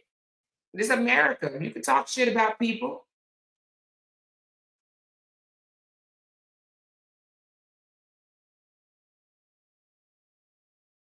Yeah, come on. Keep going. Unless you're talking about sue Facebook for taking down her photos. No, I don't think she should sue Facebook. I think that she needs to get a court order to demand him to stop doing the things that he's doing. She said, Amor, I heard the court updated again. Can you check? Yes, I can check right now. I didn't get an update, but let's go. I checked it before we even got on live. So when did you hear that they had an update? Was it just recently? She said about her kids' photos, I think. I don't think that she can sue Facebook. I think that she can write Facebook. I mean, I don't think everything should be automatic, a lawsuit, you know? Okay, yep, something did. Well, no, that's old. Wait, is it old? Hold on, let me see. Let me see what this is. I think I told you guys this already. Yeah.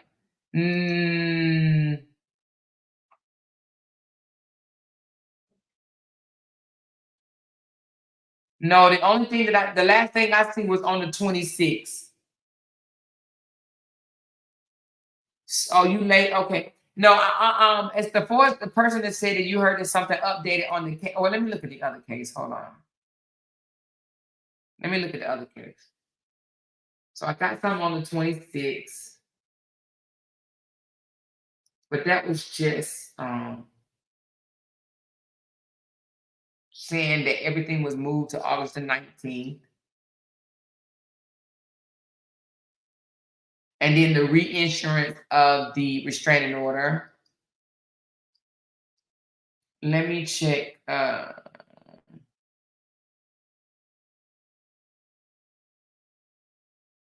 Let me check the other case. Hold on. This one is Dean versus Anita. Let me check the other one.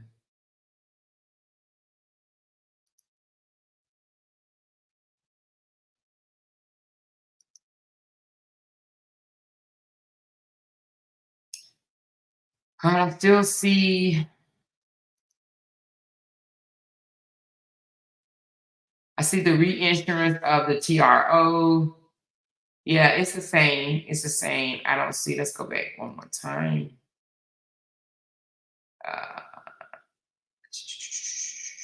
Let's see this one. Let's go to the docket. Yeah, it's the same thing. Yeah, it's not. I don't see. She said someone said it today. Yeah, unless they're talking about the reinsurance of the restraining order, because that's the last thing that I see that was updated. You have your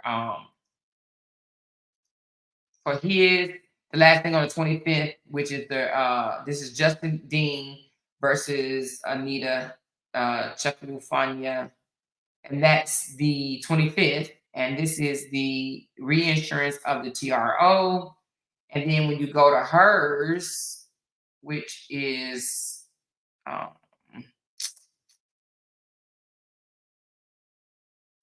me look at this one right quick. This is Hers versus Crystal's. Nope, that's last date was updated on the 6th.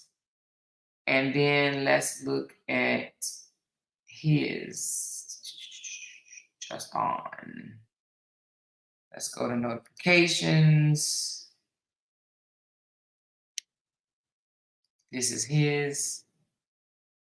And docket history. Yep, TRO. Oh, I was trying to go to hers. That's what I was trying to go to. Sorry.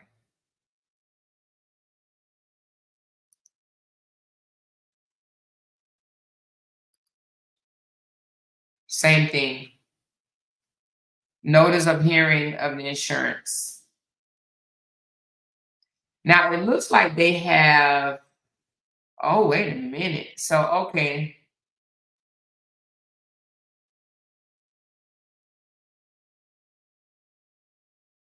So, you know how we said that they have a restraining order custody visitation on August the 19th? Now, it looks like that it may be pushed to the 22nd.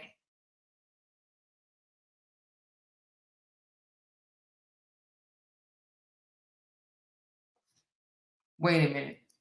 I can't open these. So it looked like it was supposed to be the 22nd, but it looked like they pushed both of them to the 19th. I don't know if they just sped that up because the one in pink I cannot open, but it looked like they may have had the 22nd as a date because the latest history would be the ones on top.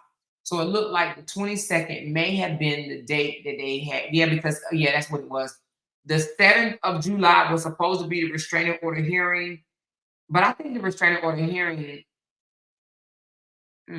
well, yeah, it was supposed to be the 15th of July, but they pushed both of them into the 19th of August. So he will be heard on August, and so is she. Okay? So I don't have any updates other than that, you guys. She said Cora can have her attorney submit documentation to FBI. It will make them take a closer look at those strikes and not through AI, but a living, breathing human being. Oh, you not FBI. You said through Facebook. I was about to say, what does FBI have to do with this? Okay, you meant Facebook. I'm sorry. If he gets an attorney, they may ask for a continuance.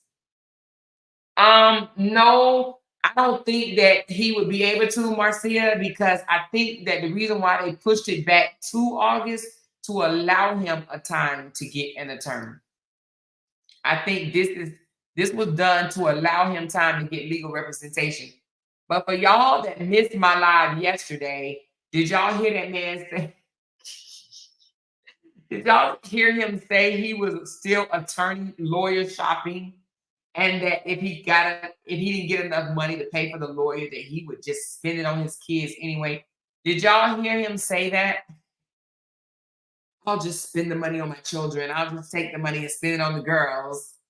Did y'all hear him?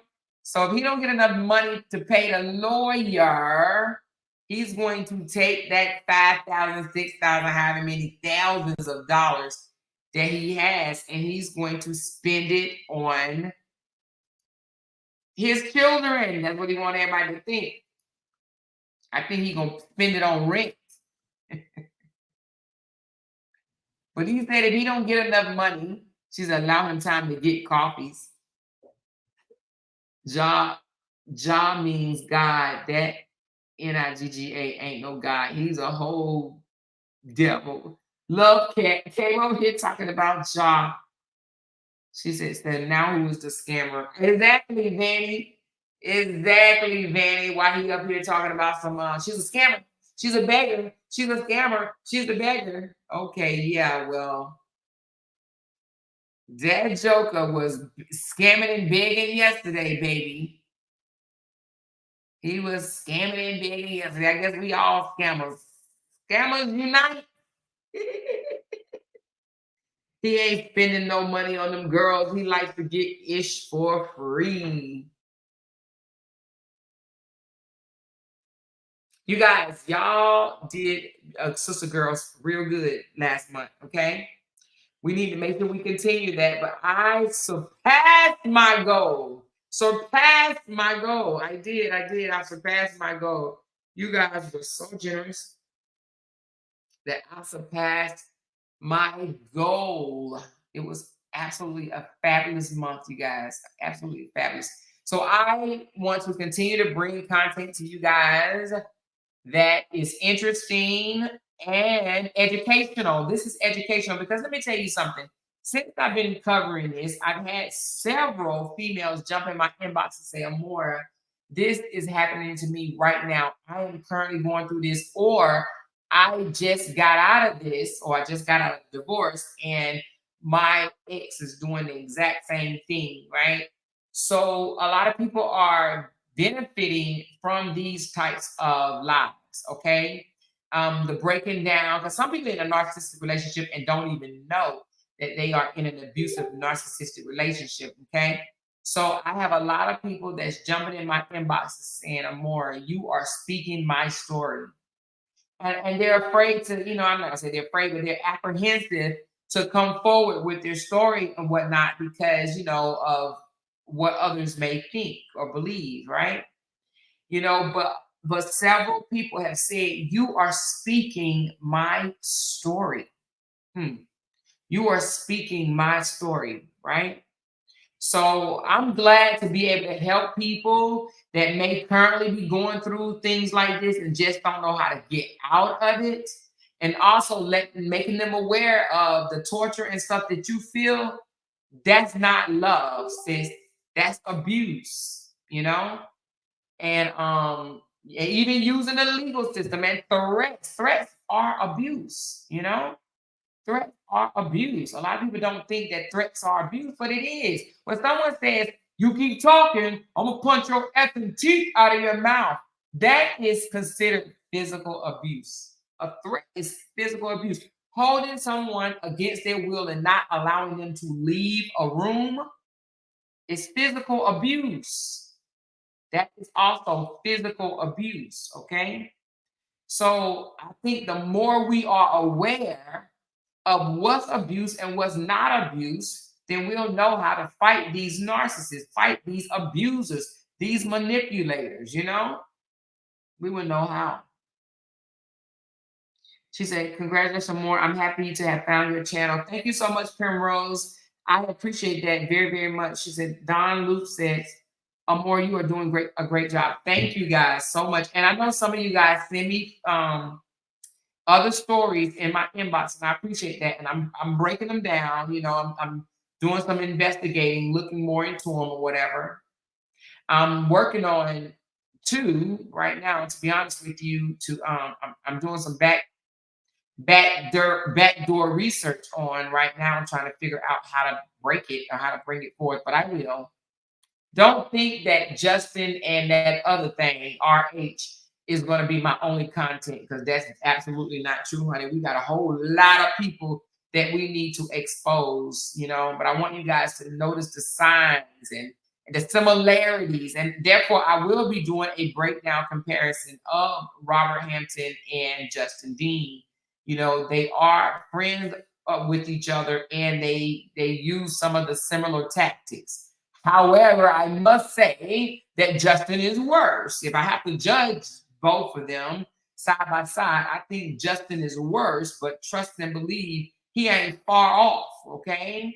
He's definitely not far off. So I will be doing a breakdown of the similarities in the financial abuse, the physical abuse, the psychological abuse, the emotional abuse. I will be doing the breakdown to show you guys the similarities. And I will also, if you guys didn't listen to my video earlier today, I will be unhiding a few of the videos, not all, but I will be unhiding some of the videos that I did on Robert. And so you guys can see what we discovered. Some of the videos we're not going to unhide, the derogatory ones where, Black queens fighting against each other, calling each other all type of derogatory names and stuff like that. Yeah, no, that was very much just tasteful, but it was, a ploy to get off track and, just a bunch of noise. But that's definitely not what I'm about. It happened, but we're not doing that. We are moving forward, and we're going to break down behaviors and similarities of abuse, manipulation, smear campaigning, because that's the biggest thing. You know, when they come out to social media and use social media to bring their supply down, right? Because, you know, they want to win. That's further abuse. You understand what I'm saying? That's further abuse, and that's just absolutely not necessary. You know, that's abuse as a whole. You create a whole smear campaign. You know, and a lot of abusers go sit in corners in color. Okay, they go sit in corners in color. But if you want to be loud out here on social media and recruit a whole rally of people to go against your supply because you mad, yeah, you need to be called to the carpet. You need to be called to the carpet. And both of these gentlemen, I can't even call them gentlemen, but both of these guys have done just that. Okay. They've done just that. Okay. So, you know, had they not, you know, recruited and started a smear campaign and has continued it even after the divorce, right? Then yeah, I wouldn't even be speaking on them. But the fact that they want to try to break down their supply and have the, you know, whole followings and supporters to jump on them or whatever, then yeah, it's time to go on and lay it down. You know what I mean? She said, RH is horrible. People literally believe this man is innocent, and it's crazy to me. Not saying Bree is perfect, but it doesn't take away from his abusive self. Exactly, Lakeisha. What you just said is absolutely true. Absolutely true. There are some people that think that he's innocent, but I think majority of the people do not. I think majority of the people know he's not innocent. They just don't like the ex-wife. And no, she's not innocent, but you know, to continue to recruit people to and still throwing shots and this, that, and the other. And you know, he's been divorced now. I think the divorce, you know, I think the filing of the divorce has been over, has it been 2 years? Or maybe a year and a half? Let me see, what's this? A year and a half, and justice has been over 2 years. So a year and a half and 2 years of filing for divorce. There's no way you should be still out here trying to defame and get people to team up and go against this person. Like, good God Almighty. You know? So she said, but the wife of RH is manipulative too. She isn't Cora. Cora is peaceful. Yeah, but Tina, the wife is not out here still throwing shots and trying to get people to go get a team of people to fight against her baby daddy. You know, she can do it on her own, but this person tries to recruit people to do it. You know what I mean? So trust and believe is a huge difference. Is a huge difference. Some people just don't know how to move on, and he's one of them that do not know how to move on. Robert nor Justin knows how to move on, you know, and they need to be called out for that. Period. They need to be called out for that. You know, telling people, "Oh, go over to YouTube and you will find all the information on YouTube." That you're stirring up noise. Like, kill it already. You guys have children together, co-parents. Go co-parent, because if you can't co-parent in peace, then bloggers like me go talk about it, okay? Keep your business off of social media if you don't want nobody to talk about it. And that goes for the wives or the ex-wives too, you know? So, yeah, you guys, anyway, but we're going to continue on. Make sure that you send in questions. I know some of you guys are still sending them in. Make sure you send your questions in for Friday and Saturday to talk about it with the more@gmail.com.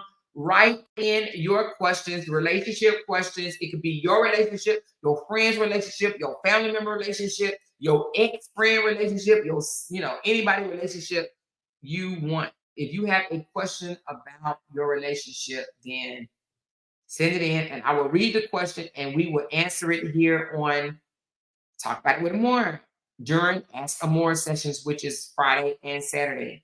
She says, Don over there on 2K show lying on you, saying you lie, put everything on her brother, cover up for Ja. He really beat Bree. Yolanda, please tell me that lady is not mentioning my name. See, now I'm not going to entertain that bullcrap, but please tell me Don is not mentioning my name. Please tell me that Don is not mentioning. I know Don is not mentioning my name. You got that mistaken. Don is not mentioning my name. Please say it ain't so. Say it ain't so. She's definitely not mentioning my name, okay? It took her a long time to move on to, and she did a lot of lying. Who, Monica? I remember Cora coming on live the morning of her court date asking, will this ever stop? Will this ever end? She looked so exhausted when she said that. Unfortunately, she got kids with a narcissist. It's going to be some years, baby. That's why I said, listen, put that counseling, that, you either do a life coach or a regular counselor, but put it in the budget, baby. Put it in the budget, honey, because you're going to need it. Put it in the budget because you're going to need it. Legal and medical journalists will eventually be updated to include social media abuse. You know what? I heard that. I don't know if you hear in America, but I did hear that they are going to start trying to insert physical and I think it was not physical, psychological and emotional abuse as an abuse for the police to arrest you. Are you in America? Let me know, because I heard that too. I'm like, it's supposed to be a certain state supposed to be testing it out, but it's supposed to be put into where you can get arrested. Okay. She says, oh, she definitely is. Who said it? Tina Lee, no, they're not the same, but that doesn't mean either deserve to be treated like they're being treated, does it? Primrose, are you in America?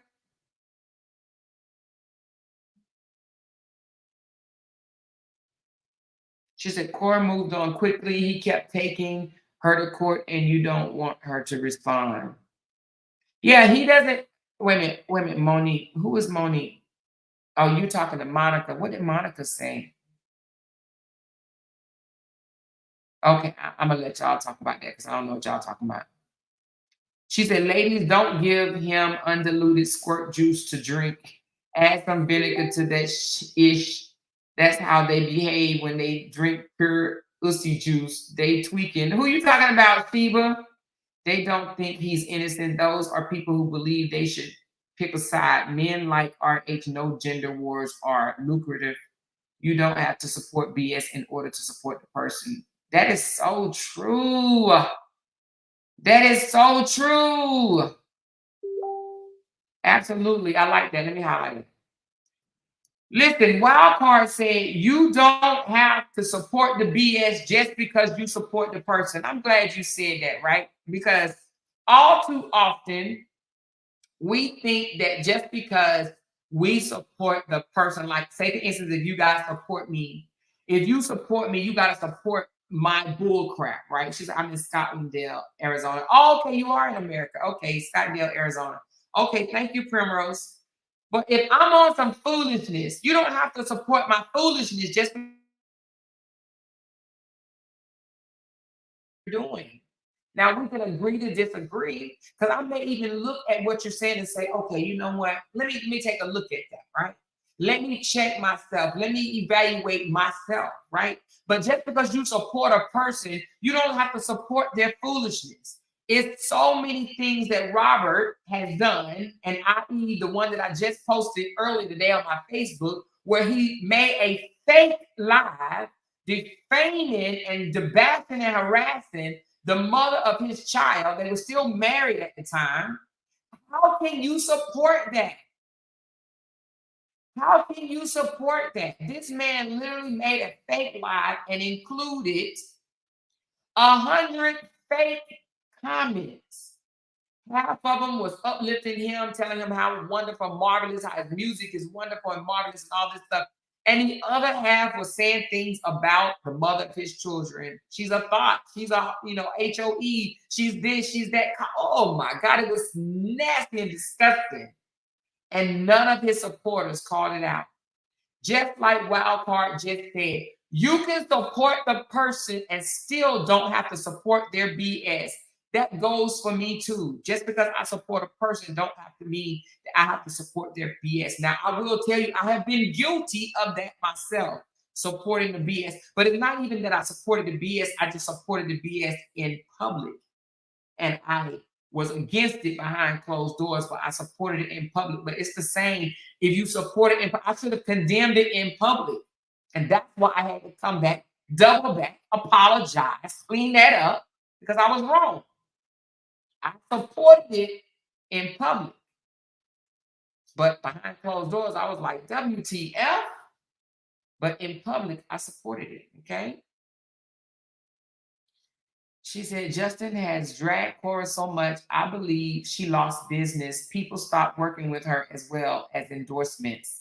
Hopefully she gets that back, because that's one of his aims, to lose business, to lose endorsements, to lose followers, to lose supporters, to lose money. That's what he wants. So she could definitely sue.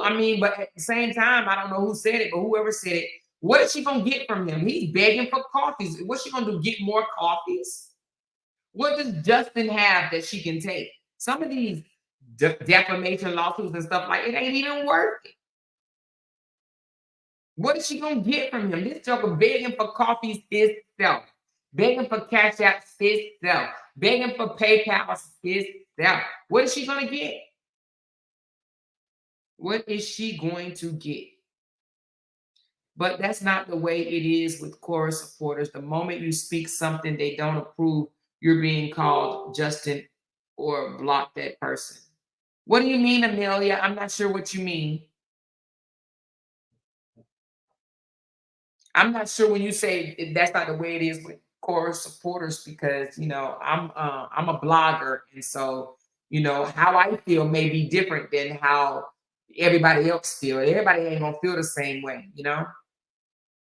She says, I tell you, yesterday they're talking about you. They have videos of you in their community wall. They platform Robert supporters, not us. Robert supporters, they have every video they talk down about. Oh, it's okay, child. Please, honey. Child, they better get up them coins. You understand what I'm saying? They over there talking frivolous and posting for free. When I post every video I do, I make money. And so, sometimes, you're going to have haters. You know what I mean? So if they talking about me, honey, they better talk about me over there.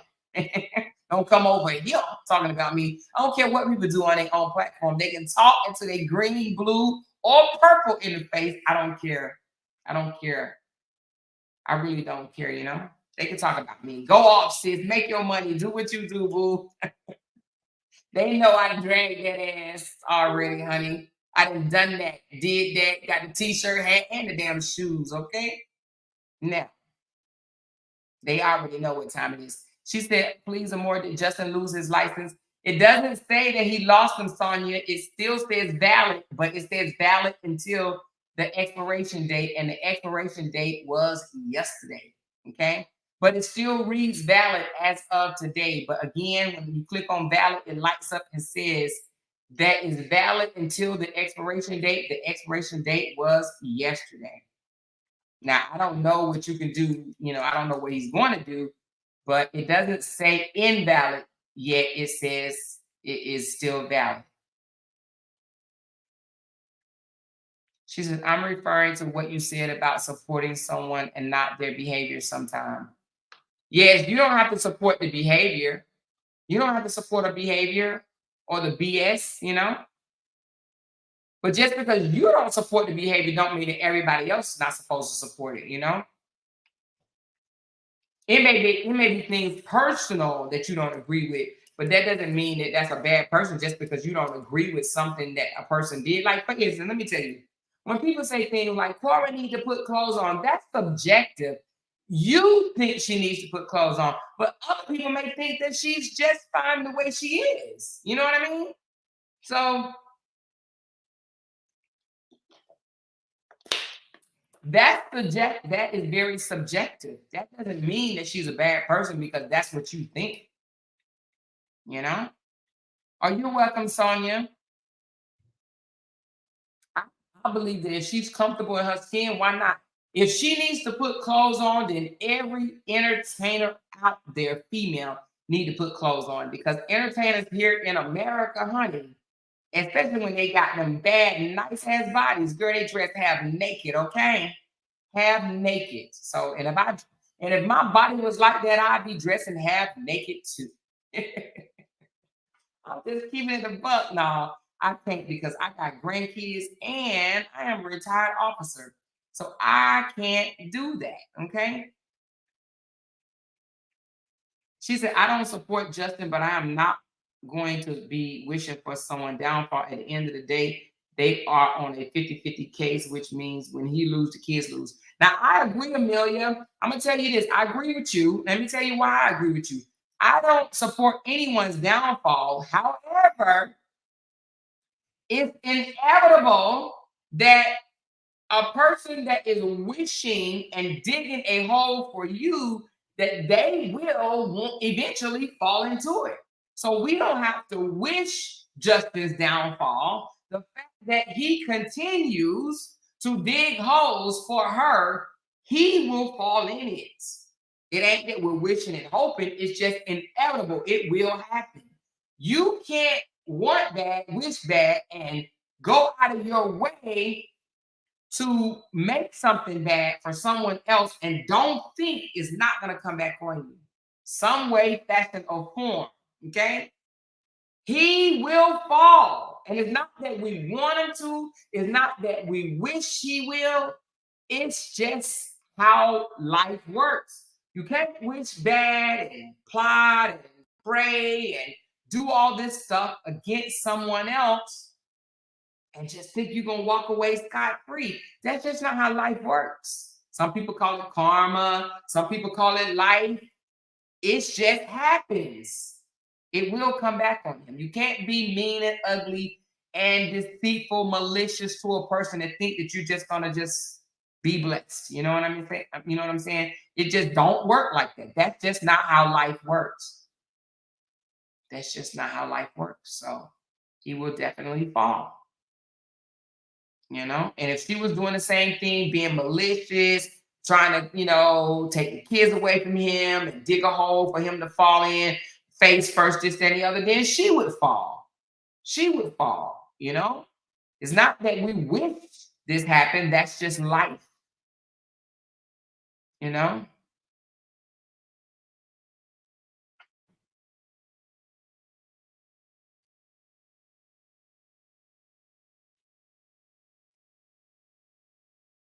Do the crime, do the time. He's responsible for the consequence of his actions. Yep. That is true. You got to be responsible for the consequences of your actions. She said, God don't lie. He has to reap it all back. Woo! Child, you said a word on that one. You said, well, you reap what you sow, honey. You know it. It happens. Even me, even everybody, we reap what we sow. Sometimes you got to have a come to Jesus meeting, you know what I'm saying? And you got to tell yourself, I'm wrong. I'm wrong for what I'm doing. I'm wrong for what I did. If I don't correct this, if I don't fix this, it's going to be me. I'm going to have to deal with the consequences. So guess what you do? You make it right. You fix it, She said, Amelia is a gaslighter, and I dislike PIVK mess. What does that mean? Mess. Amelia, there is no man here to pick you. MU. What is PIVK? What does that mean?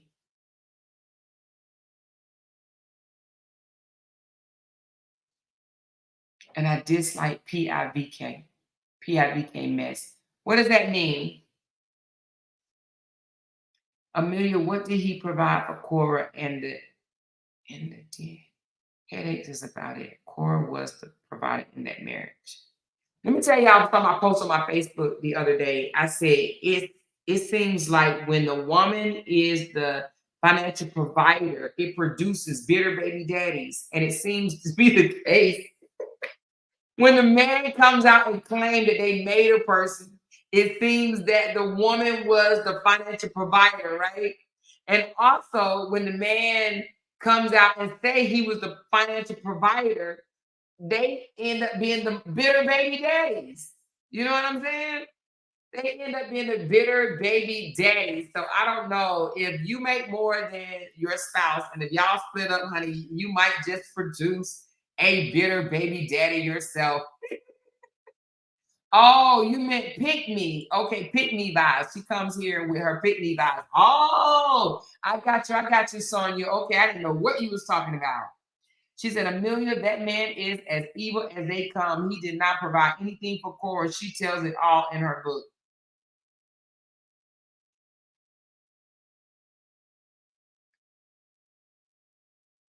Amelia, okay.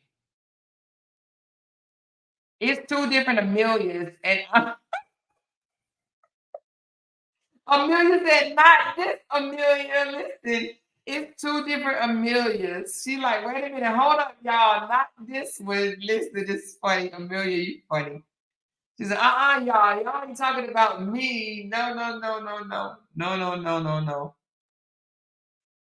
Yeah, some people have opinions that's different from ours or whatever, and they see things different. People see things differently. You know what I'm saying? Sometimes I just wish that everybody can see the manipulation, and they don't. That's what we're gonna do over here on Talk About It with More. We're gonna point out the manipulation, the gaslighting, and stuff like that. And let me tell you something. I was talking to somebody on the phone today, and I even talked to their husband for a little bit because he's a man. And I said, for a man to come out and say over and over and over that he didn't do this, he didn't do that, or he is great, he's awesome, he's amazing, this, that, and the third, what does that mean?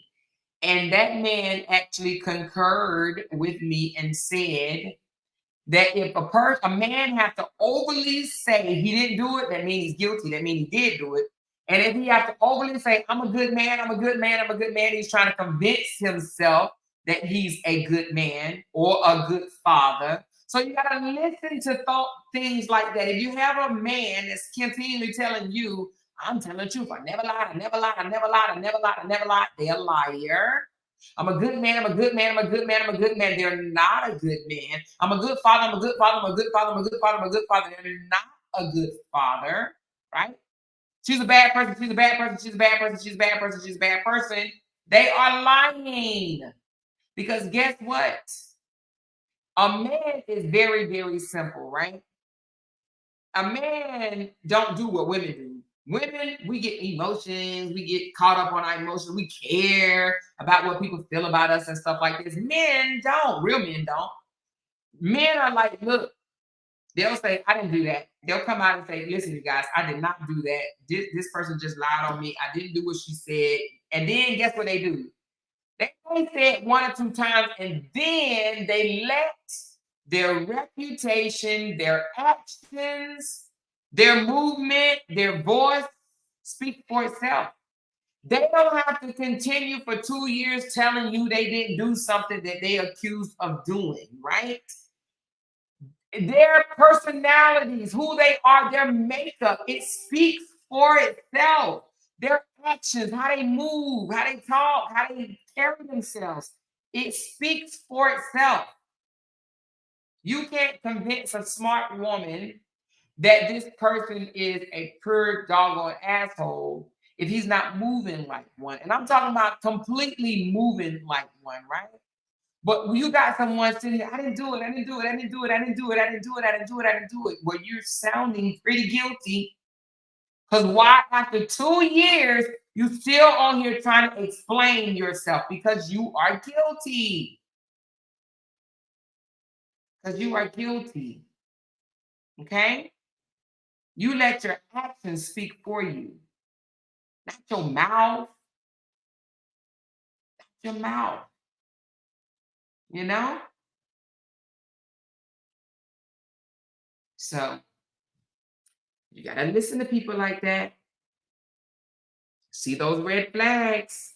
And that's what I think the people that continue to, let a narcissist manipulate them and gaslight them and lie to them, I just don't think that they're awoke yet. They still sleep, or they just ignorant as hell, either ignorant, sleep, or racist, you know what I mean? Or just they hate the other person. So it doesn't matter what this person did or said. They don't care. They just absolutely hate the other person, and they okay with this person lying every day or all day, or they okay with the lies because they hate the other person. Sometimes they can know they lying. I mean, know they lying. But because they hate the other person, they dislike the other person, they're going to go with it. We all are on a journey. We came into this world with nothing but our DNA. That Justin bloodline is evil. He is rotten to the pit of hell, but his judgment day is coming. Woo! That's a mouthful. She said, Cora is the blueprint. It takes two to make a marriage work, and Cora has always owned up to her mistakes. Justin think his blue eyes make him Jesus when he is the kind of the devil himself. Unless your name sassy as Robert and Justin, those are not men. She said, anyone who has to deal with anyone who deals with a narcissist knows the extent of empathy toward Cora. I, for one, did not feel anything for Justin Dean. He is as evil as evil. I do believe Justin is, what's the word? Oh my God, so many. I think Justin is a pathological liar with malicious, evil intents. Okay? I believe Justin wants to physically, emotionally, and psychologically hurt Cora. I think he wants to dismantle Cora.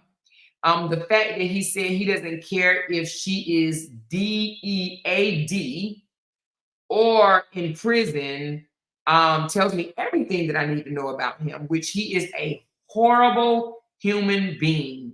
And I really don't care what happens to him. I definitely wouldn't be rooting him on one way or the other. Amelia said, oh, if he lose, the kids lose. Well, he's a loser. He's a loser. Because to say something like that about the mother of your kids is evil. It's evil. So I don't care for Justin whatsoever. I don't care for any man that don't care if the baby, his child's mom is DEAD or in prison, which I believe he should want none of them. Okay? So it is what it is.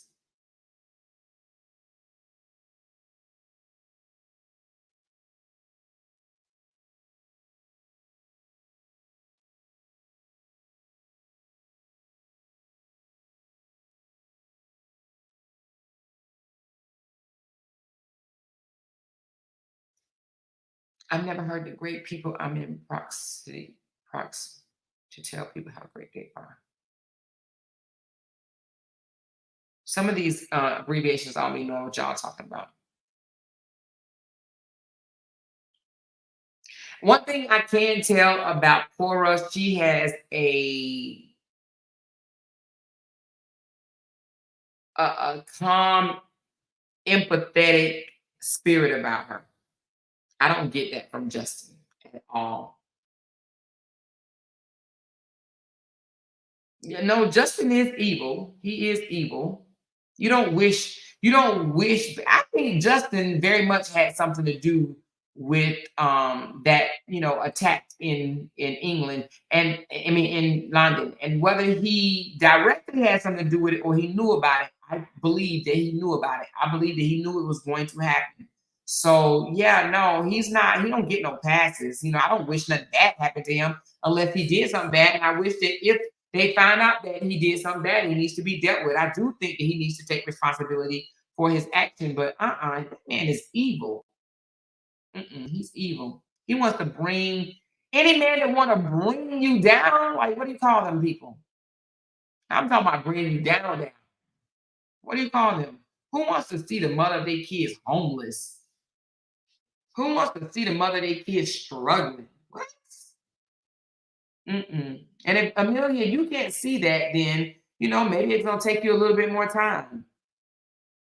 Maybe it's gonna take you more time. You know what I'm saying?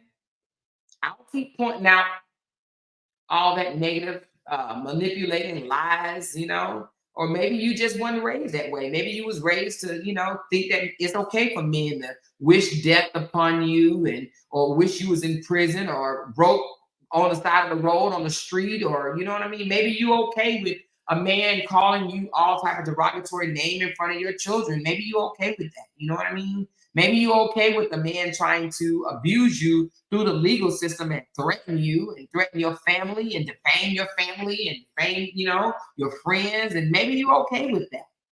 Maybe you are okay with that.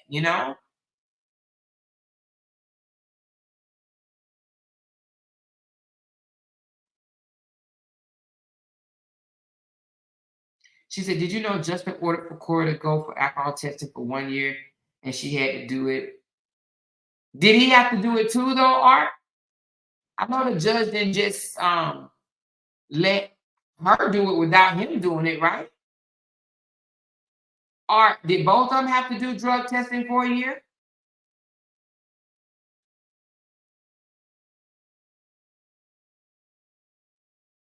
I know the judge did not just order her to go drug testing for a year and not him. Oh, he didn't have to do it? What do you mean? Wait a minute. So she had to go do alcohol testing, but he didn't have to do it?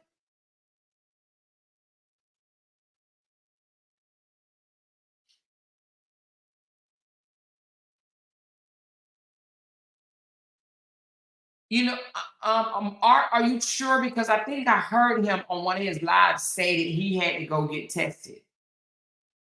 Okay, so I hear people say both of them. Okay. It was both of them. They ordered both of them. I thought so because I'm like, that's how the legal system works. Okay, I thought so. Okay. I'm like, that is not how the legal system works. Honey. If he had to, she had to. Okay, both of them. Okay, got it. Okay. Now, yeah, that sounds more likely because that would have been a strange thing to happen if they only ordered one without the other. She said, the more I often ask myself, how does one become a narcissist? So a narcissist starts like in your teen years and young adult, right? So it can start one or two ways, right? It can either start from being overly praised as a child, right? Your mama, your grandmama, your cousin, your daddy, your sister, your brother, your neighbors, your principal telling you how amazing you are. Oh my God, you're so cute, you're so beautiful, you're so amazing, you're outstanding. Oh my God, you're the best, you're number one.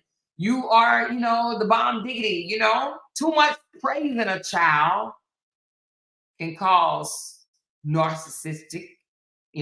be narcissistic. It's called a narcissistic personality disorder, or quite the opposite, neglect. Okay, not being told that you are beautiful, smart. Not being, just basically neglect. Either being neglect or overly praised. It both can cause narcissistic personality disorder. It is a disorder. It is a mental illness. Okay, it's a mental illness. And being a narcissist, I'm gonna read the textbook definition of a narcissist to you guys, okay? Just so you know. And all of us have some type of narcissist traits in us, but that doesn't mean that we have the disorder. Like some people may go through a bout of anxiety, right? They may have an anxiety over a test they have to take or something like that, but that doesn't mean they have the disorder. Some people may be depressed today about something, but that doesn't mean that they have the mental illness of depression, okay, a depression disorder. So, but narcissistic personality disorder is different. All of us have narcissistic traits, but doesn't make us full-blown narcissists. But let me tell you what a full-blown narcissist is, okay? It is a mental health condition which people have an unreasonable high sense of their own importance. They need and seek too much attention and want people to admire them. People with this disorder may lack the ability to understand or care about the feelings of others. Okay? Let me go on. It says, but behind this mask of extreme confidence, they are not sure of their self-worth and are easily upset by the slightest criticism. Do you see how Justin and Robert both said, I don't care what you say about me in the comments. You can say whatever you want to say about me in the comments. I don't even read the comments. But the moment somebody says something that they don't like, they focus in on that negative criticism, and what do? They call it out. They can't ignore it. They can't ignore it. They call it out because it makes them upset. Why? Because they think that everybody should look at them as the high important person that they think they are. A narcissistic personality disorder causes problems in many areas of life, such as relationships, work, school, or financial matters. Okay? People with narcissistic personality disorder may be generally unhappy and disappointed when they're not given the special favors or admiration that they believe they deserve. They believe they deserve to be treated special. And if they're not treated special, they mad. Big mad. That's why you will see sometimes narcissists may come out to their audience, their supporters, and be like, why you guys are not copying and sharing and liking my posts? You should be liking my posts. I'm out here giving you guys material and you can't even like my posts. Why you guys are not commenting? I need the ratings, you guys. Share. They get mad, right? Because they're not getting special favors or admiration. Or when people comment in their comments and they're like, oh, you're lame, dude. You're a cornball. You just saying, what? No. Tell me you love me. Show me you love me. Tell me nice things. Speak to me nice. When they holler, be nice to me. Speak to me nice. Speak to me nice. Speak to me nice. They feel that people should treat them with admiration, that everybody should love them. Everybody should value them, right? They may find their relationship troubled and unfulfilling, and other people may not enjoy being around them. Treatment for narcissistic personality disorder centers around talk therapy, also called psychotherapy. Narcissistic personality disorder affects more males than females, and it often begins in the teen or early adulthood. Some children may show traits of narcissism, but this is often typical for their age and doesn't mean they'll go on to develop narcissistic personality disorder. Okay, let me go over the symptoms right quick with you guys. Okay, some of the symptoms of a narcissistic personality disorder and how severe they can be varies. People with the disorder can have an unreasonable high sense of self-importance and require constant, excessive admiration, feel that they deserve privilege and special treatment, expects to be recognized as superior even without achievements. You know, I'm the #1 chiropractor in the area. I taught people. I was the school, whatever he called it, the school doctor. I designed this. I created this, and don't have the achievement. They just talking. Make achievement and talent seem bigger than they are. You know, be preoccupied with fantasies about success, power, brilliance, beauty, or the perfect mate. believe they are superior to others, and can only spend time with or be understood by equally special people. I know millionaires. My clients are very rich. I serve the rich. I serve the rich. My friends are rich. I go do patients around millionaire areas like Oprah Winfrey, Denzel Washington, J-Lo. You know, I have rich clients. I can't tell you their name because if I tell you the name, that's violation of the act or whatever the case may be. They take advantage of others to get what they want. Expect special favors and expect other people to do what they want without questioning them. They want control. Be critical of and look down on people they feel are not important. You guys are dumb. You guys can't read. You guys need to stop reading, honey. That's what he says, right? Have an inability or unwillingness to recognize the need and feelings of others. Be envious of others and believe others envy them. Behave in an arrogant way, brag a lot, and come across as conceited. I look good. This nose ring cost $20,000. This car was $140,000. Get up your coins. If you can't get up your coins, then don't talk to me. Okay? Behave in an arrogant way. Insist on having the best of everything. For instance, the best car, the best house, the best office. She doesn't live in a mansion. Now I live in a mansion. What you call this isn't a mansion. Let me walk around and show you that what she said is not true, but I live in a mansion. I live in a mansion. At the same time, people with narcissistic personality disorder have trouble handling anything they view as a criticism. They can become impatient or angry when they don't receive special recognition or treatment, have major problems interacting with others as easily, feel slighted, react with rage or contempt, and try to belittle other people to make themselves appear superior. When the last time you read a book? You guys need to go read a book. Do you even know how to read? Go back to your village and learn how to read and don't breathe. These are the words of Justin Dean. Have difficulty managing their emotions and behavior. Hence the outbreaks, the outpours, the angry spurts here and there. Robert Hampton. You understand what I'm saying? Experience major problems dealing with stress and adapting to change. They can't change. That's why they ass can't move on, because they don't want change. They can't move on because they don't want change.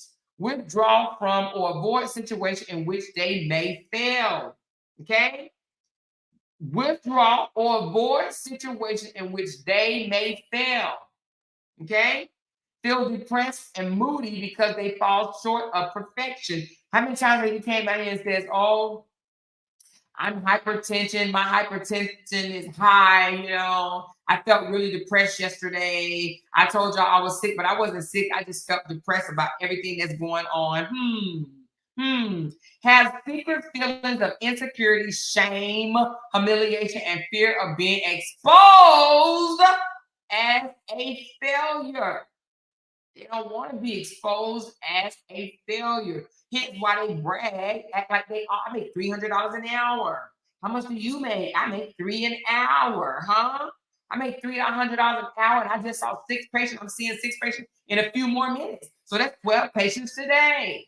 I make money. Money don't make me.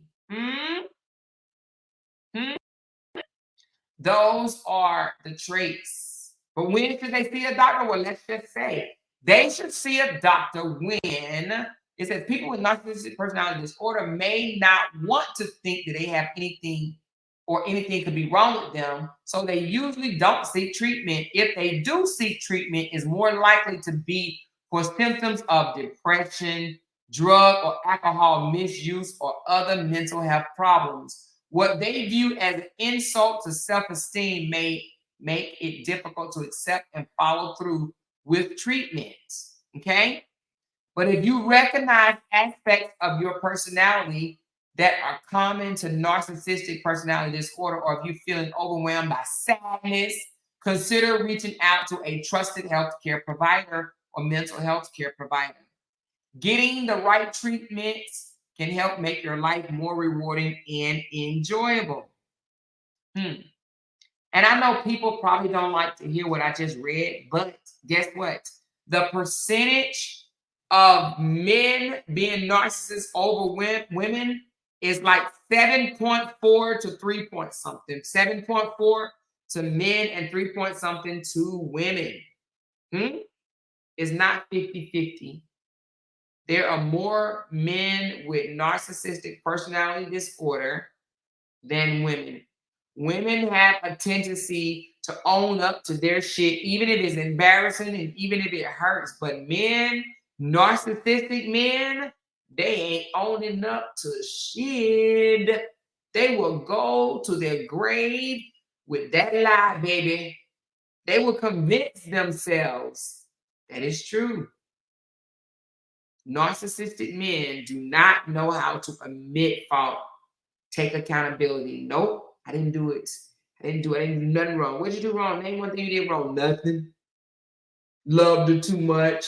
Provided for her. I was too perfect for her. I was an effing fantastic husband, even though I cheated, even though I smacked her in the face, even though I drugged her until she lost a baby, even though I called her all type of derogatory names. I didn't do nothing. I loved her. I was effing fantastic. I didn't do anything.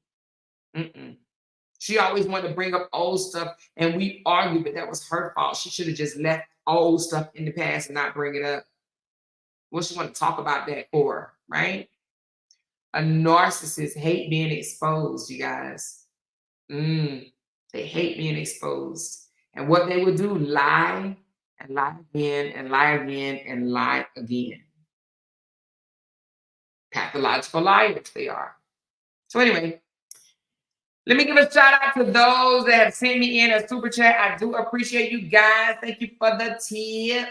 All right, me says, keep doing what you are doing. Prosperity and elevation follows you. Thank you, me. I appreciate that. Mrs. Tinkerbell, thank you for the super sticker. I appreciate that. And Melinda, narcissists are really very insecure and controlling. Yep. They are very insecure. Which reason? And listen, because they're insecure and controlling, what do? They seek people that are more gullible, meaning younger, native, or not familiar, not used to, and I shouldn't even say native, but foreign, gullible, young, right? Hence why Robert and his ex have an 11-year gap, and he probably still prefer 18-year-olds or whatever, because they don't know, they're not going to know the knowledge of a 43-year-old. You understand what I'm saying? They prefer someone that really don't know the rules and the laws of the land, right? Hence why Justin is seeking for a Nigerian or Brazilian female, They seek after people that are way more vulnerable. Like somebody like me, a narcissist they would talk to me for 5 hours, 2 hours, and be like, hell no, I don't want to date her. They'd be like, I don't want to date Amora. She has too much opinion and she has a sound mind. And let me tell you something about a narcissist. Once they realize that the woman that they chose have grown, have elevated, and have learned things, like learn the law of the land or something like that, they don't want them no more. They don't want them no more because they know too much. If they feel like, oh my God, she's getting hip, she's getting more knowledgeable because I wasn't able to keep her secured or isolated from other people. So because I wasn't able to keep her isolated and in the house and away from other people that can tell her and educate her, now they don't want that person no more, right? So they think that person is too smart for them, too intelligent. They can't gaslight and manipulate a person that have caught on to their shit. That's why their relationships don't last long. Because once that person, that's the plot, catch on to the narcissist, it ain't no more control, right? The control starts slipping away, slipping away, slipping away. Okay? Anyway, I've been on for almost 2 hours and 50 minutes. Let me check my coffees right quick. Hold on 1 second. All right. Okay, I didn't get a coffee. But anyway, but thank you guys so very much for tuning in. Do me a huge, big favor. Like this video. Make sure you come back again tomorrow at 7-ish, between 7 and 7:30 p.m. Central Time. I do appreciate you guys. Make sure you like this live, share it, share it, share it, so I can get more views. Get it out there, you guys. Get it out there. Let's get this stuff out there to the people, okay? Make sure y'all like the live. Have an amazing night. I love y'all and talk to you later. Bye.